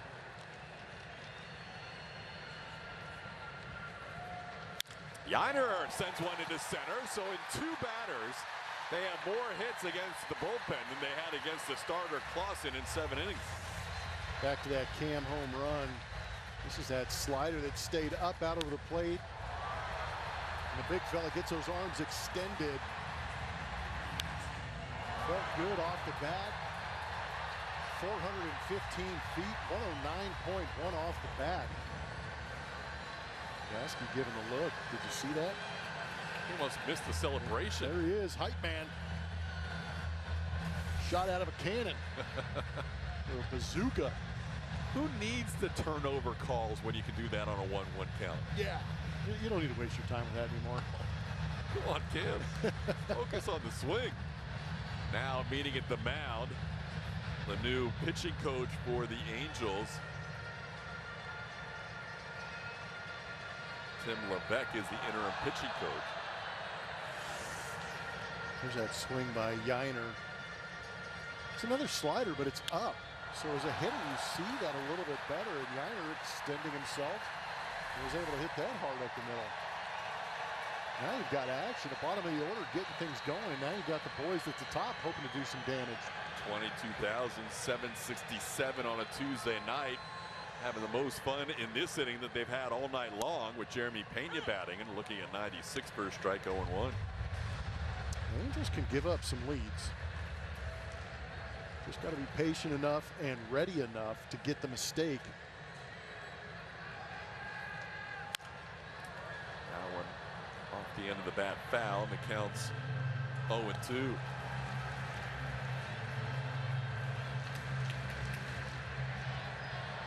The Angels have lost 9 games when leading after 8 innings. 9 after 8? After 8. Ooh. 7 as well, but it's even more dramatic when you say 8. This one on the ground. Nice backhand play by Guzman. No chance to turn 2 against Pena around the horn. They do get the out on Yainer. So the tying run still at the plate in Yordan Alvarez. Yordan looking into the dugout to see if they're going to make a pitching change, and they will. Good play. That ball was hit hard. But in this world of reality, you're not going to turn it on Jeremy even as hard as that ball was hit. So Jose Fermin's night is over. 3 batters in, gives up a run, responsible for a runner on first. Alvarez will face a new pitcher when we come back.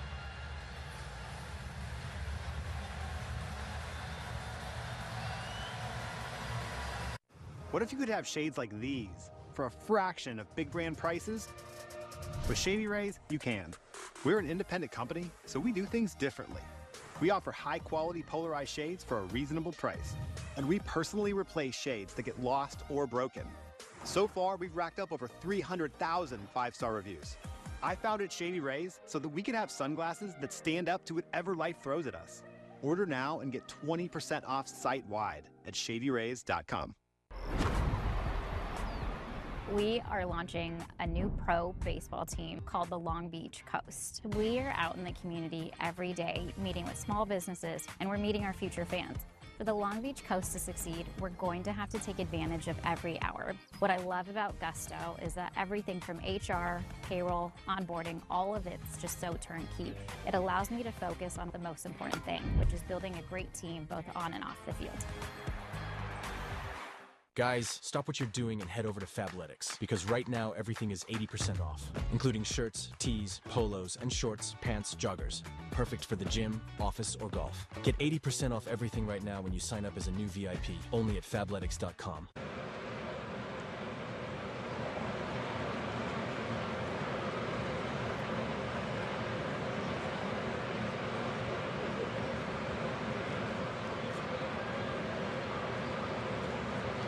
There it is. The aerial coverage of tonight's Wire Cam is brought to you by our partners at Defy.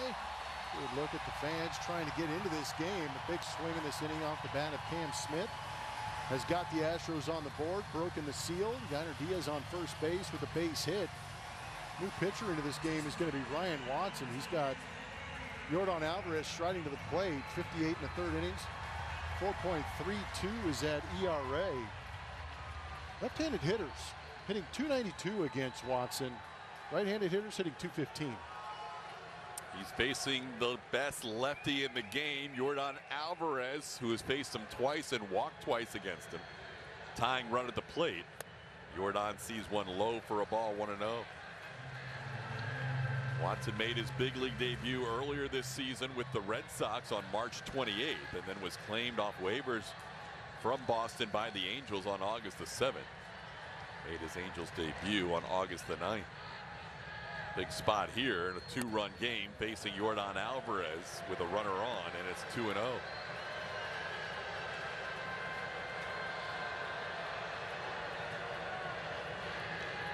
Yordan has seen 13 pitches from Watson and only 3 strikes in their now 3 matchups. He has chased a pitch off the plate, which he refuses to here. Now the count's 3-0 as the chance of MVP ring through Daikin Park.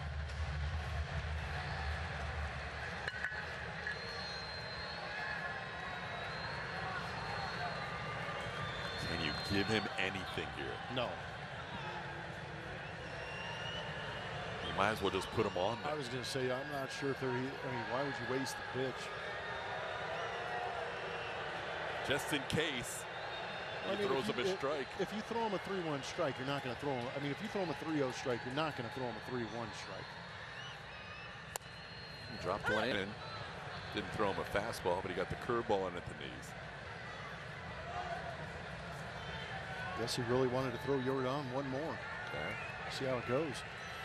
It's been amazing how Yordan has been in these situations and come through for the Astros. Playing with fire if you throw this guy a strike here. Oh, he didn't throw him a strike, and Yordan went after it.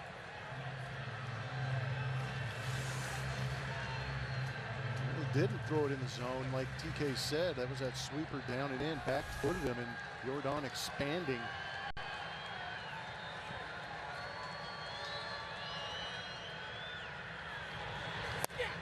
At the knees, called third strike. He dotted him up. He got him to leave the zone on 3-1, then he froze him with a fastball on 3-2. Huge out for the Angels and Ryan Watson. His last 3 pitches were beautiful from Watson. They had to be to get Yordan. So now 2 outs, and Isaac Paredes representing the tying run.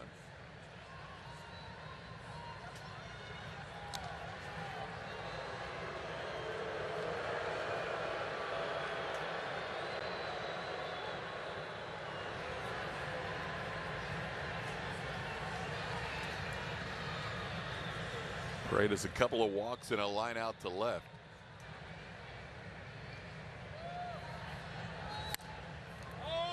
Close pitch, called a ball. Heineman keeps thinking about challenging, and he never has. But there's some he might have won tonight had he challenged. Angels still have 1 remaining.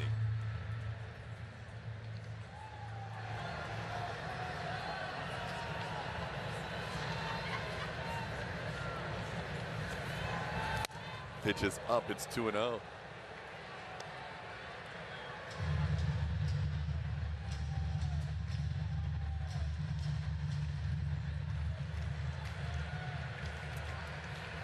Watson was with the Red Sox for 38 games out of their bullpen.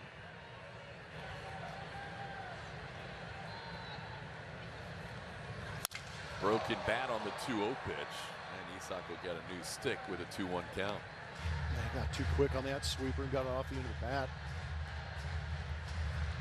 We mentioned in that Seattle game that they've gone to a position player pitching. It's not going well. Oh man, Luis Rivas just, his ERA is just done.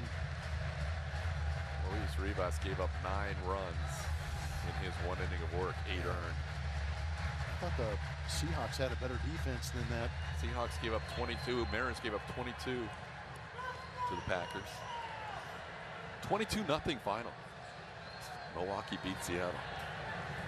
I know, you can't explain it. Just quit staring at me. That's off the plate, 3-1. How about Milwaukee? They had 3 guys in the bottom half of their order with 4 RBIs each. What? What? 3-1 count now on Isaac.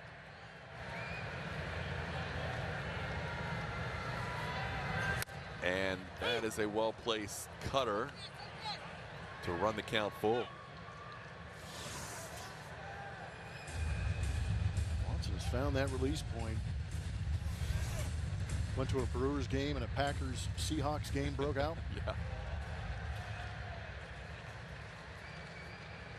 So Pena with 2 outs will get a head start. A ball in the gap can make it a 1-run game. Instead, it's lofted to left, playable. Wade Meckler is there, and that'll do it for the Astros in the 8th.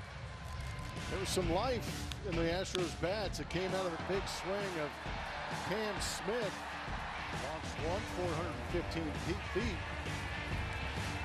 3-1 Anaheim.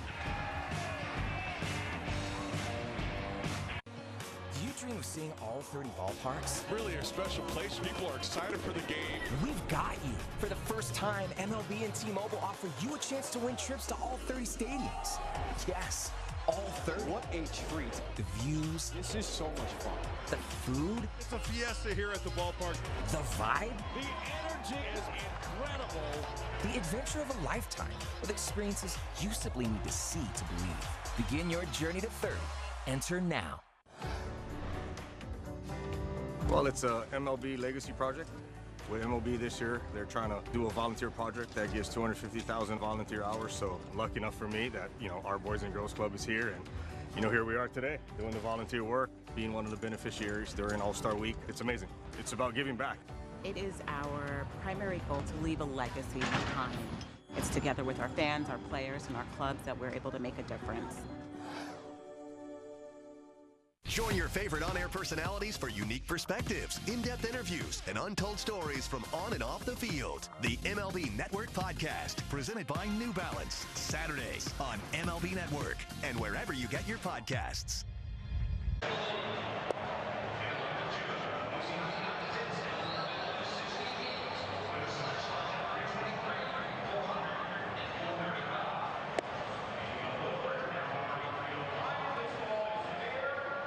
Houston Astros baseball on SCHN is presented by your local Toyota dealers. Toyota, let's go places.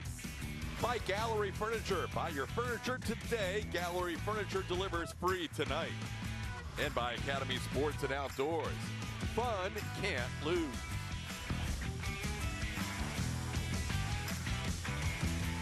Back here in Houston, there you see the score. 3 runs in the middle of the game for the Angels, and the Astros scoring 1 in that last inning. Miguel Uyola coming in to make his 4th appearance. He's got 5 innings under his belt. He's trying to keep this game right where it's at, and hopefully some late inning magic from the Astros offense. Uyola just added to the roster after Ronald Blanco was optioned to AAA Sugarland. Did not pitch in Sunday's game, even though he was active. He's in there tonight, facing the 5, 6, and 7, 6, 7, and 8 hitters in the Angels lineup. On Grissom with an 0-2 count. Grissom 1 for 3 tonight. Grissom, Josh Lowe, and Denzer Guzman. Angels have their closer, Ben Joyce, warming up in their pen coming off the off day. That is a 3-pitch strikeout. Grissom watching Uyola saying this guy's got nasty stuff. Speaking of paintbrushes, that is 96 on that outside edge. No chance for Grissom to pull the trigger on that one.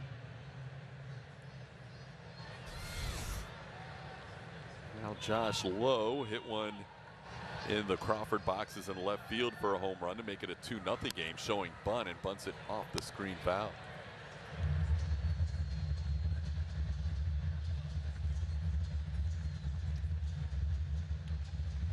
Astros picked up 2 hits last inning. Still just 3 hits in the game. About to face the hard-throwing Ben Joyce in the bottom half of the 9th inning. This one skied to center. Dalton Varsho calls off Taylor Trammell, 2 away. Now a word from Jack in the Box. Don't get FOMO. Get my Philly-style bonus Jack combos and new Philly Munchie Meal. Welcome to Jack in the Box.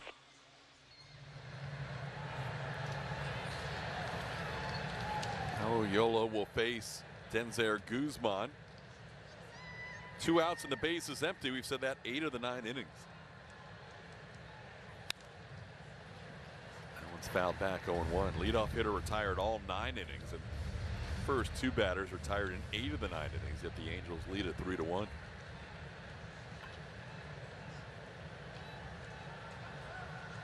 Viola 6 pitches so far. They've all been in the zone or swung at. That's his first miss, 1-1. Pretty good miss, though. Firm 96 off the plate. Yeah, just kind of attacking that outside corner with the noise.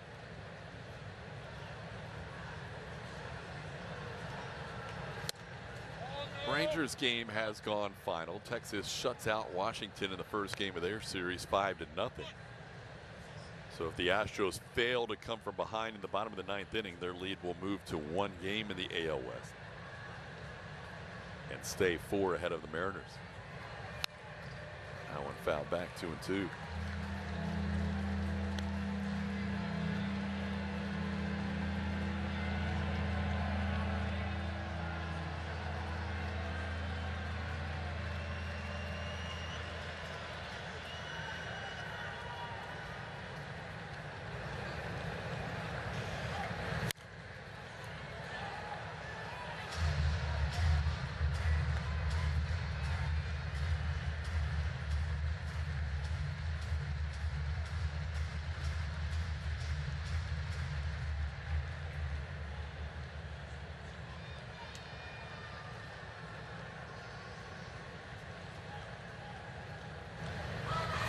Got him.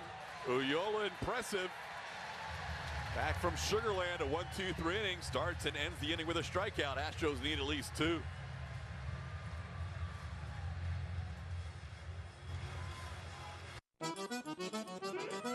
Broken! Ever since I started wearing hands-free Glide Step Skechers Sleep-ins, my other shoes are useless. With Skechers Sleep-ins, I just step in and they're on. Try Skechers Sleep-ins. The MLB app. Yeah, it's got game. This game. These games. All the games. Pre-game, post-game, and everything in between. This is baseball your way. With real-time stats, scores, breaking news, and custom content that hits every time. Because you choose the teams and pick the players you want to follow. So when they catch it on the field, you catch it on the app. Do you dream of seeing all 30 ballparks? Really a special place. People are excited for the game. We've got you. For the first time, MLB and T-Mobile offer you a chance to win trips to all 30 stadiums. Yes, all 30. What a treat. The views. This is so much fun. The food. It's a fiesta here at the ballpark. The vibe. The energy is incredible. The adventure of a lifetime with experiences you simply need to see to believe. Begin your journey to 30. Enter now.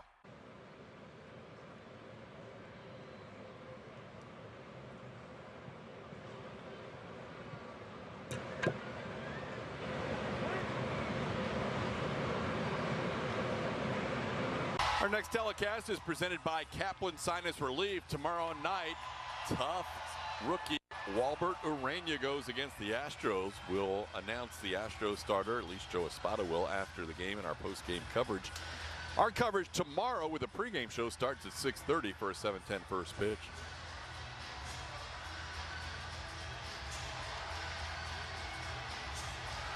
Astros fans trying to get into this and get their offense going. It's going to be a tough inning against Ben Joyce. 5 innings. Plenty of time on the injured list. In those 5 innings, has yet to give up an earned run. He's only given up a walk, 6 strikeouts in those 5 innings. The average velocity on Ben Joyce's fastball is 101.6, and he is amongst some of the elite as far as extension as well. So that baseball can get on you in a hurry. And get ready for pure fuel in this inning, and there you see 103 below the zone. Joyce did not pitch in the major leagues from April 5th until April 8th rather of last year until August 5th of this year. All that time on the IL, but he is back and throwing BBs. He has already thrown the 19 fastest pitches of the year for the Angels in only his 5 appearances. He's 2-0 here on Altuve. Astros need a runner to bring the tying run to the plate. That's going to be a challenge by Heineman. Calls the ball that catches challenge. 100-mile-an-hour pitch at the knees, called a ball by Alfonso Marquez. ABS powered by T-Mobile shows it's a ball. Calls confirm Los Angeles has got a challenge. Alfonso saw it. Angels out of challenges for the remainder of this half inning. They'll get one if it goes to extras. 3-0 the count to 2. There's a strike at 103. Just pours one in on a 3-0 count. He's only 102.8, Todd. Come on. Man. Yeah. From up here, watching how quickly that baseball's out of the hand and into the glove is incredible. Good swing. Who was ready for a hundo? Here's a changeup. So now Joyce goes from 3-0 to 3-2. Joyce has only walked one, and that was his first start back in over 16 months. Has not walked anybody in his last 4 appearances, but was 3-0 on Altuve. Now he's got the count full.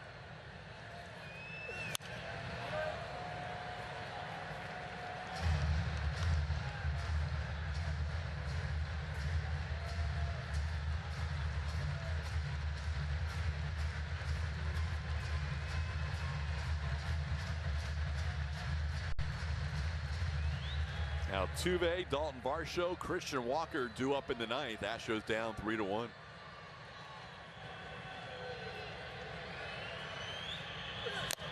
Al tip at 103, and Altuve down on strikes.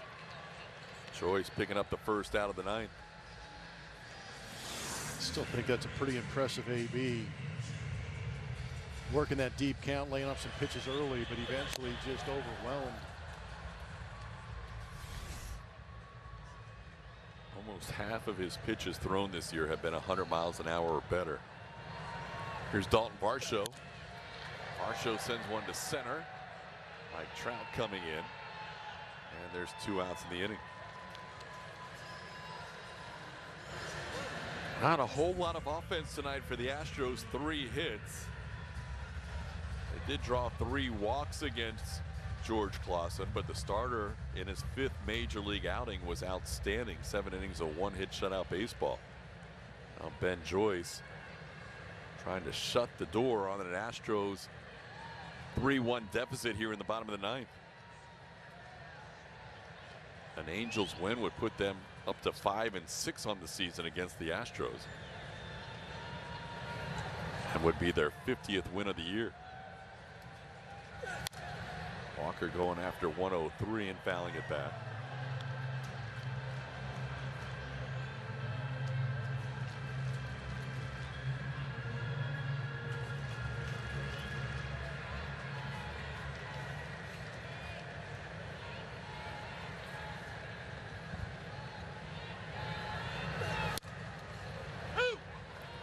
Drops in that slider, and now the Astros down to their final strike. It's the only slider he's thrown in this inning. There's that run right there.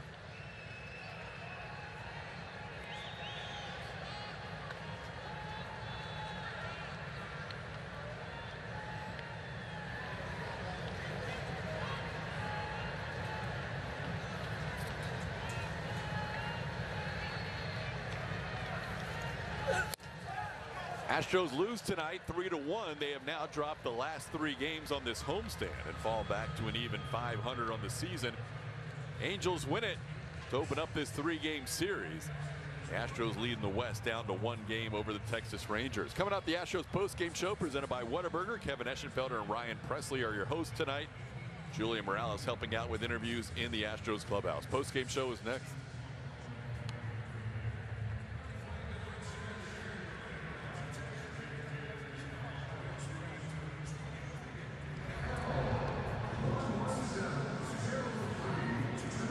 One, two, three, four. Major League Baseball is back and bigger than ever before. Pause! I'll take it from here. This is MLB Clubhouse, the YouTube channel where kids run the show, with a spot for every member of your team.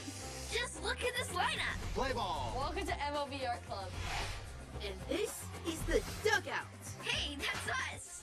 Let's see that again. Slide into the home of major fun, MLB Clubhouse. Now on YouTube. 10 seconds, guys. Let's have a go up. At MLB Network, we're always on the move because baseball doesn't just travel, it transforms. This is how we should do a show every day. And we're there to meet the moment wherever the game goes. Regular season. Welcome to Cooperstown. All the stars are out in Atlanta, Georgia. Postseason. Can you believe what we just saw? Whoa! Every season. This is unbelievable. This is MLB Network, the home of baseball. Join your favorite on-air personalities for unique perspectives, in-depth interviews, and untold stories from on and off the field. The MLB Network Podcast, presented by New Balance, Saturdays on MLB Network and wherever you get your podcasts.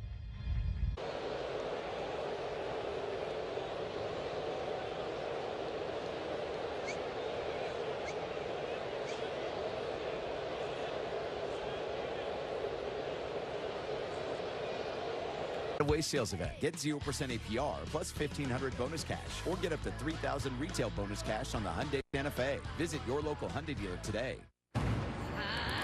Pipi lasagna! Ah!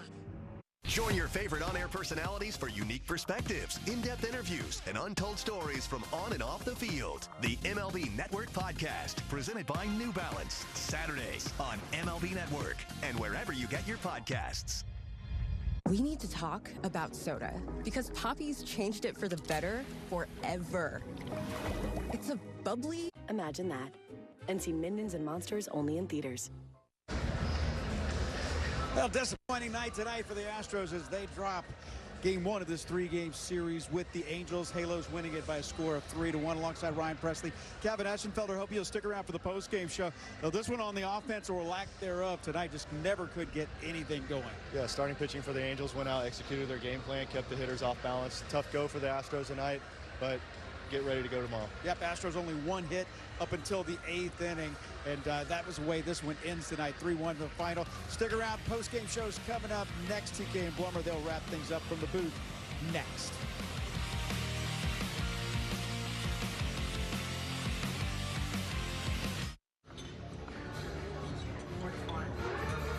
I'll take a cold one. The MLB app. Yeah, it's got game. This game. These games. All the games. Pre-game, post-game, and everything in between. This is baseball your way. With real-time stats, scores, breaking news, and custom content that hits every time. Because you choose the teams and pick the players you want to follow. So when they catch it on the field, you catch it on the app. The MLB app. Yeah, it's got game. This game. These games. All the games. Pre-game, post-game, and everything in between. This is baseball your way. With real-time stats, scores, breaking news, and custom content that hits every time. Because you choose the teams and pick the players you want to follow. So when they catch it on the field, you catch it on the app. Okay, $1 million deal on the line. You got this. Recaps and sales meeting insights from all my team's calls? Otter AI, it's you who is man's best friend. Otter, the AI meeting agent.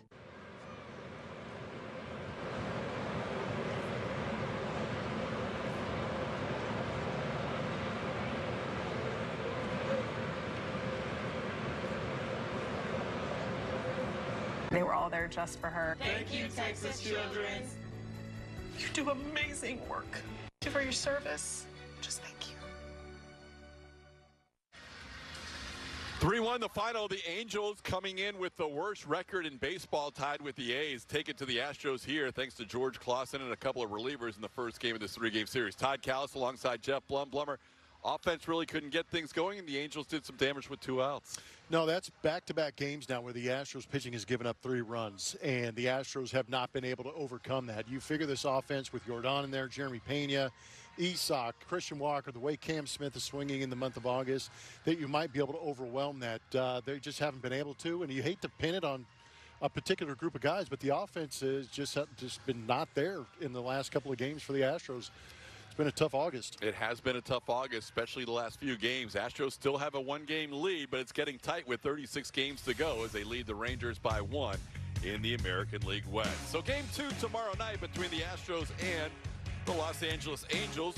We'll be in the Crawford boxes tomorrow. That's right, we're broadcasting from the stands, our annual trip to be a fan and call a game from the stands. The next 5 games are huge for the Astros to try and win an American League West Division title. Tough task tomorrow for the offense facing the rookie Walbert Urania. Astros will announce their starter in the postgame show presented by Whataburger. And stay tuned for that. Kevin Eschenfeld and Ryan Presley, the postgame show comes your way next. Do you dream of seeing all 30 ballparks? Really a special place. People are excited for the game. We've got you. For the first time, MLB and T-Mobile offer you a chance to win trips to all 30 stadiums. Yes, all 30. What a treat. The views. This is so much fun. The food. It's a fiesta here at the ballpark. The vibe. The energy is incredible. The adventure of a lifetime with experiences you simply need to see to believe. Begin your journey to 30. Enter now. Okay, $1 million deal on the line. You got this. Recaps and sales meeting insights from all my team's calls? Otter AI, it's you who is man's best friend. Otter, the AI meeting agent. Do you dream of seeing all 30 ballparks? Really a special place. People are excited for the game. We've got you. For the first time, MLB and T-Mobile offer you a chance to win trips to all 30 stadiums. Yes, all 30. What a treat. The views. This is so much fun. The food. It's a fiesta here at the ballpark. The vibe. The energy is incredible. The adventure of a lifetime with experiences you simply need to see to believe. Begin your journey to 30. Enter now.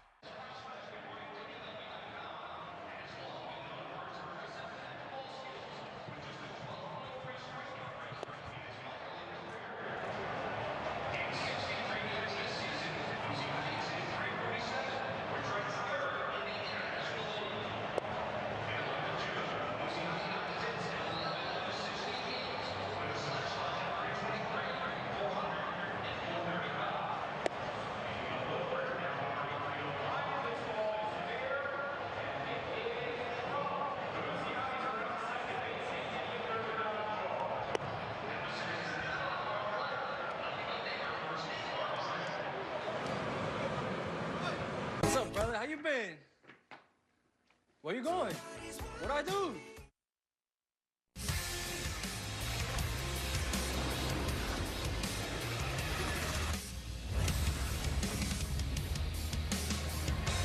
Welcome to the Astros postgame presented by Whataburger. Another tough night at the office for the Astros offense, as after scoring just 2 runs last night in a 3-2 loss on Sunday night, I should say last game, tonight wasn't much better. They get beat by the Angels 3-1, the final score, as we welcome you to the post-game show back here at Daikin Park alongside Ryan Presley. I'm Kevin Eschenfeld, and it's just funny how things work right now is you just can't get the offense going against a team that you should be able to take advantage of. Just wasn't the case here tonight. 1 hit through the first 7 innings of this game tonight. Yeah, you almost have to go out there and tip your hat to Klassen. He went out, executed his game plan like he wanted to. He kept the hitters off balance. He did everything that he needed to do. He made his slider look like a strike all the way up into a ball. He executed his pitches up, down, in, out. He did everything that he needed to do tonight. All right, Nissan in the driver's seat. Player was the aforementioned George Klassen, making just his 5th major league start. We saw some swings on pitches that generally you don't see swings and miss on. Gives you an idea of just how good his stuff was and how long it looked like a strike. He's got an electric arm. He's throwing 97, 98 tonight, and when he throws that slider off that fastball, we were seeing him swing and misses by about 2 feet, it looked like. But, you know, he went out, he executed his game plan. He threw really well. He kept his pitch count down. He went out, attacked the zone. So you tip your hat to him. Just one of those nights where the Astros couldn't get the bats going. Yeah, 7 innings of 1 hit shutout baseball tonight. Walked 3, struck out 7, and not bad in his 5th career start. First time he's ever started against the Astros. He didn't start in that series against the Angels out in Anaheim when these two teams got together a few weeks ago. Let's talk about Cristian Javier, because last time he pitched against the Angels, it was 5 shutout innings for Cristian Javier. It wasn't a matter of being really rocked in this game tonight. It was a matter of finishing innings. Each of the 2 runs he gave up came with 2 outs and nobody on in this game tonight. His line is pretty weird tonight. It wasn't like he was going out there getting touched up by hard hits or anything like that. We talked about it at the pregame post show, or the pregame show, where they were saying how, you know, this team is a swing and miss team, but tonight they just made him work for it. They worked deep in the counts. They made him get his pitch count up and get out of the inning.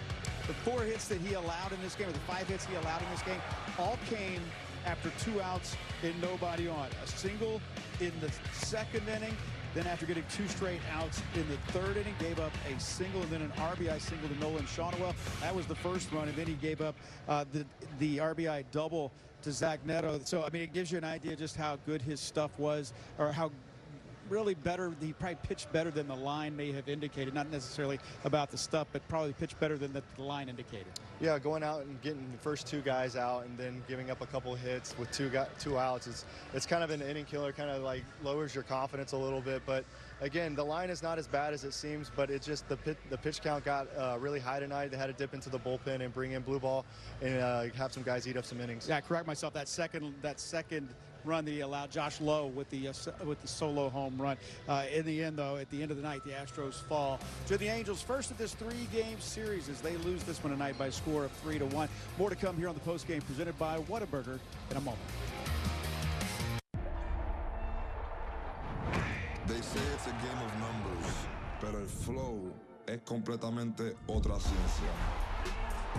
Flow mayor is where all those rhythms meet. Porque el flow no es de un solo jugador, es de un corillo entero que prende estadio. De San Diego a Santo Domingo y cada parada en el camino. Cuando estamos activos, la liga sube de nivel. Esto es Flow Mayor. Join your favorite on-air personalities for unique perspectives, in-depth interviews, and untold stories from on and off the field. The MLB Network Podcast, presented by New Balance, Saturdays on MLB Network and wherever you get your podcasts. Every game night is a chance to go big with MLB Big Inning. Join Matt Yatloff and Greg Caserta on baseball's only nightly show that brings you the biggest plays of the night. Strikes him out. No one stacks more clutch plays into one live show with up to 4 games on a single screen. Out of here! He is on fire. It's a walk-off winner. Change up game night with baseball's biggest game changer. MLB Big Inning, all season.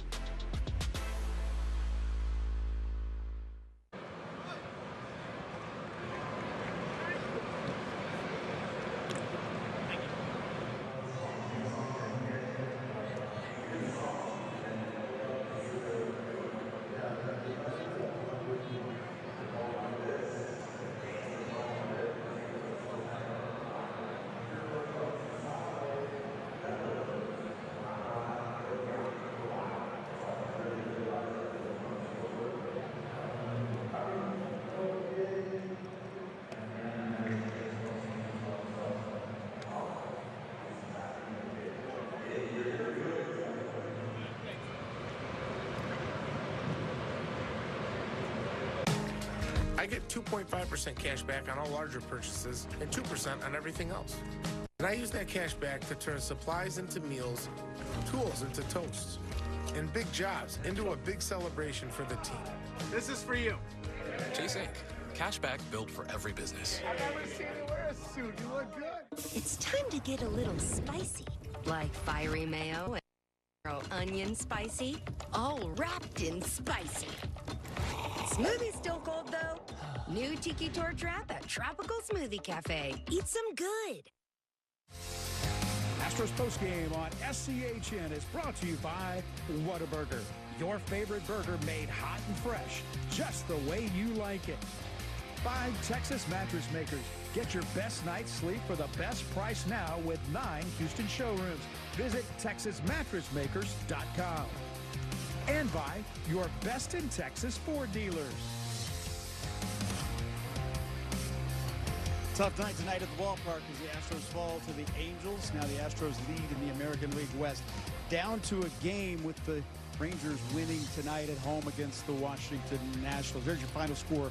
3-1 the final. Let's hear from Joe Espada. That's not fair. I don't think it's fair to start there. I think we have a good offense, and we need contribution from everyone. I thought our bats got better towards the end of the game. But, we got to give credit to, Klassen. It's good stuff. He threw the ball really well. Our bats just got better towards the end. We could have walked a few more times. I thought that we could have, do a better job, just try to get in better hitters counts early in the game. There have been a few games recently where starters have been pretty efficient against you guys, like driving up pitch counts is a big emphasis for you. Are you seeing the kind of at-bats that you want to, like early in games against the starters? There've been, we've seen better, but I thought this kid, stuff was good. It was close enough where the fastball, slider were close enough to the zone where I saw why we were kind of swinging on some of those pitches. But where we are at best when we just get the starting pitcher out of the game. We got to make them work. We got to drive that pitch count up so we can actually dictate the game, right? We cannot let the pitcher dictate the game. We got to control our bats. We got to control the momentum of the game. I thought his fastball was really good early. He got quite a few swing and misses. Pitch count drove up, but some foul balls. But I thought, he for the most part he threw the ball well. Got 5 punches in those 4 innings. It was a step in the right direction. I thought he threw the ball, better than what the box score shows. Do you have a starter for tomorrow? Yeah, Petco will start. So there you got the word. Ethan Petco will make his major league debut tomorrow as he will get the start for the Astros. 3-1 the final score. Angels get the win.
Or get up to $3,000 retail bonus cash on the Hyundai Santa Fe. Visit your local Hyundai dealer today. Kids, one year they want all dinosaur stuff. The next, camels. Llamas. Llamas. So save money shopping back to school on Amazon. You sure that's on a camel? Yep. Whatever you say. Stream your Astros direct with Space City Home Network Plus. And the Astros right back in at 6-4. Download today at SCHNplus.com. The Stros take on the Angels tomorrow at 6:30 on Space City Home Network. Astros postgame on SCHN is brought to you by Reliant. Make your move with Reliant. That's power your way. By H-E-B. Here, everything's better. And by Gallery Furniture. Buy your furniture today. Gallery Furniture delivers free tonight. What a burger, what a play. Press, I'm telling you, it's a good thing Cam Smith showed up today. We'd go hungry tonight. Yeah, the offense just didn't really show up tonight, but I'm glad to see Cam get the head out right there and just absolutely demolish that ball. I think he hit about 415 feet, but he got all of it. Yeah, and thing about him, too, you're talking about a guy that's his batting average up around 350 in the month of August. So you get that feeling he's starting to figure it out a little bit, and he continues to get better, it seems like, each and every game. Yeah, I mean, he's a young player. He's going to go out there. He's going to make adjustments to this league. The league's going to make adjustments to him, but he's getting the experience that he needs to get right now. And watching him go out there every day and compete is going to be pretty special in the long term. All right, Cristian Javier got the start in this one tonight. Javier goes 4 innings, gives up a couple of runs on 5 hits. Let's go to the Astros clubhouse. ¿Cómo te sentiste con la calidad de tu picheo hoy? Me sentí muy bien, gracias a Dios. Con cada uno de ellos siento la confianza para competir día tras día. I felt good, thanks to God. I feel like with every pitch, I had the ability to compete with any pitch that I want every single day. You didn't walk a ton of guys, but they got your pitch count up. Just what do you attribute that inefficiency to? No caminaste muchos bateadores, pero te subieron el conteo de los picheos. ¿A qué tú crees que se debe eso? Nada, sabes, es parte del juego. Hay días que tú vienes y atacas al bateador y te sacan mucho piseo, te consiguen mucho foul. Y sabes, son cosas que pasan en el juego.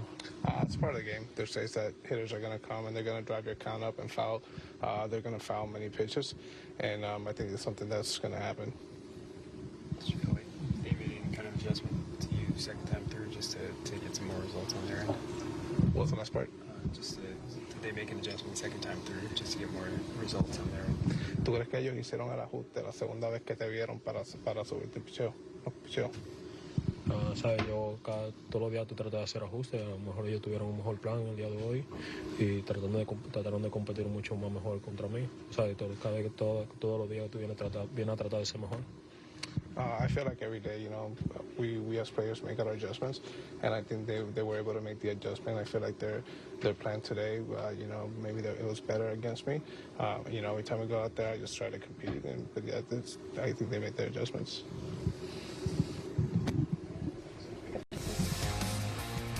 There's the final score, 3-1. Astros fall to the Angels. Back with more. It's a postgame, and it's presented by Toyota.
Play shelf trophies.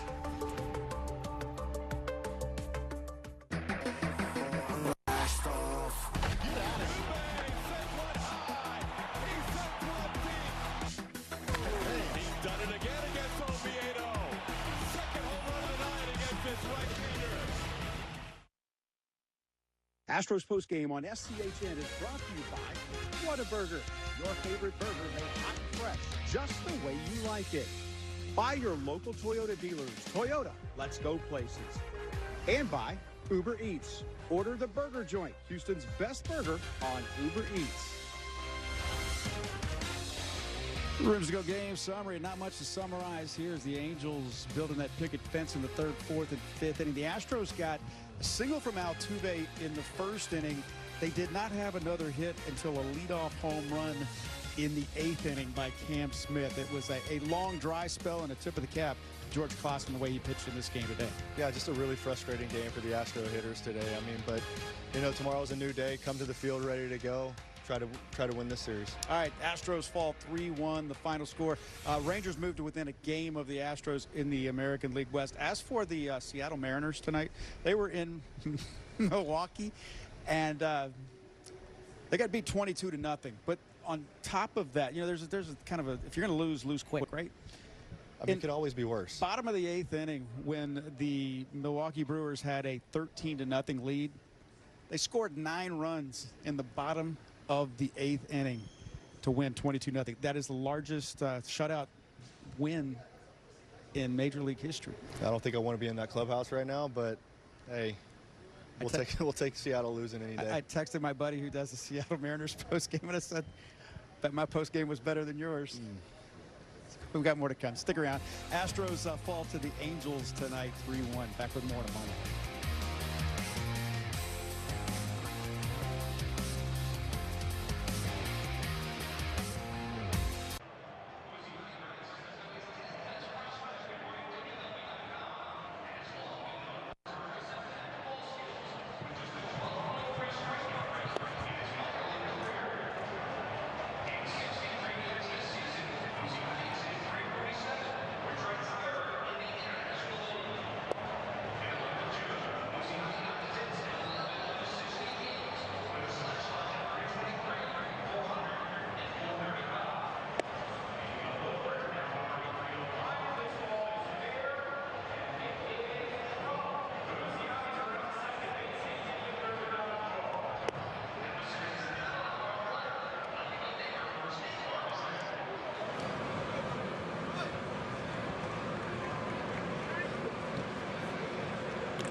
That includes the Astros, unfortunately, as the Angels win this one tonight. They'll get right back at it again tomorrow. We'll get a preview of tomorrow's pitching matchup. That's coming up next. 3-1, the final score. Astros fall to the Angels.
can tell you this, doesn't get any easier tomorrow as Walbert Arena will be going against Ethan Pecco. Walbert Arena pitched against the Astros on July 27th. He went 6 innings of 1-run, 2-hit baseball. Ethan Pecco will make his major league debut tomorrow. You see the numbers that he was able to put together in 2 stops, Fayetteville and in Sugar Land.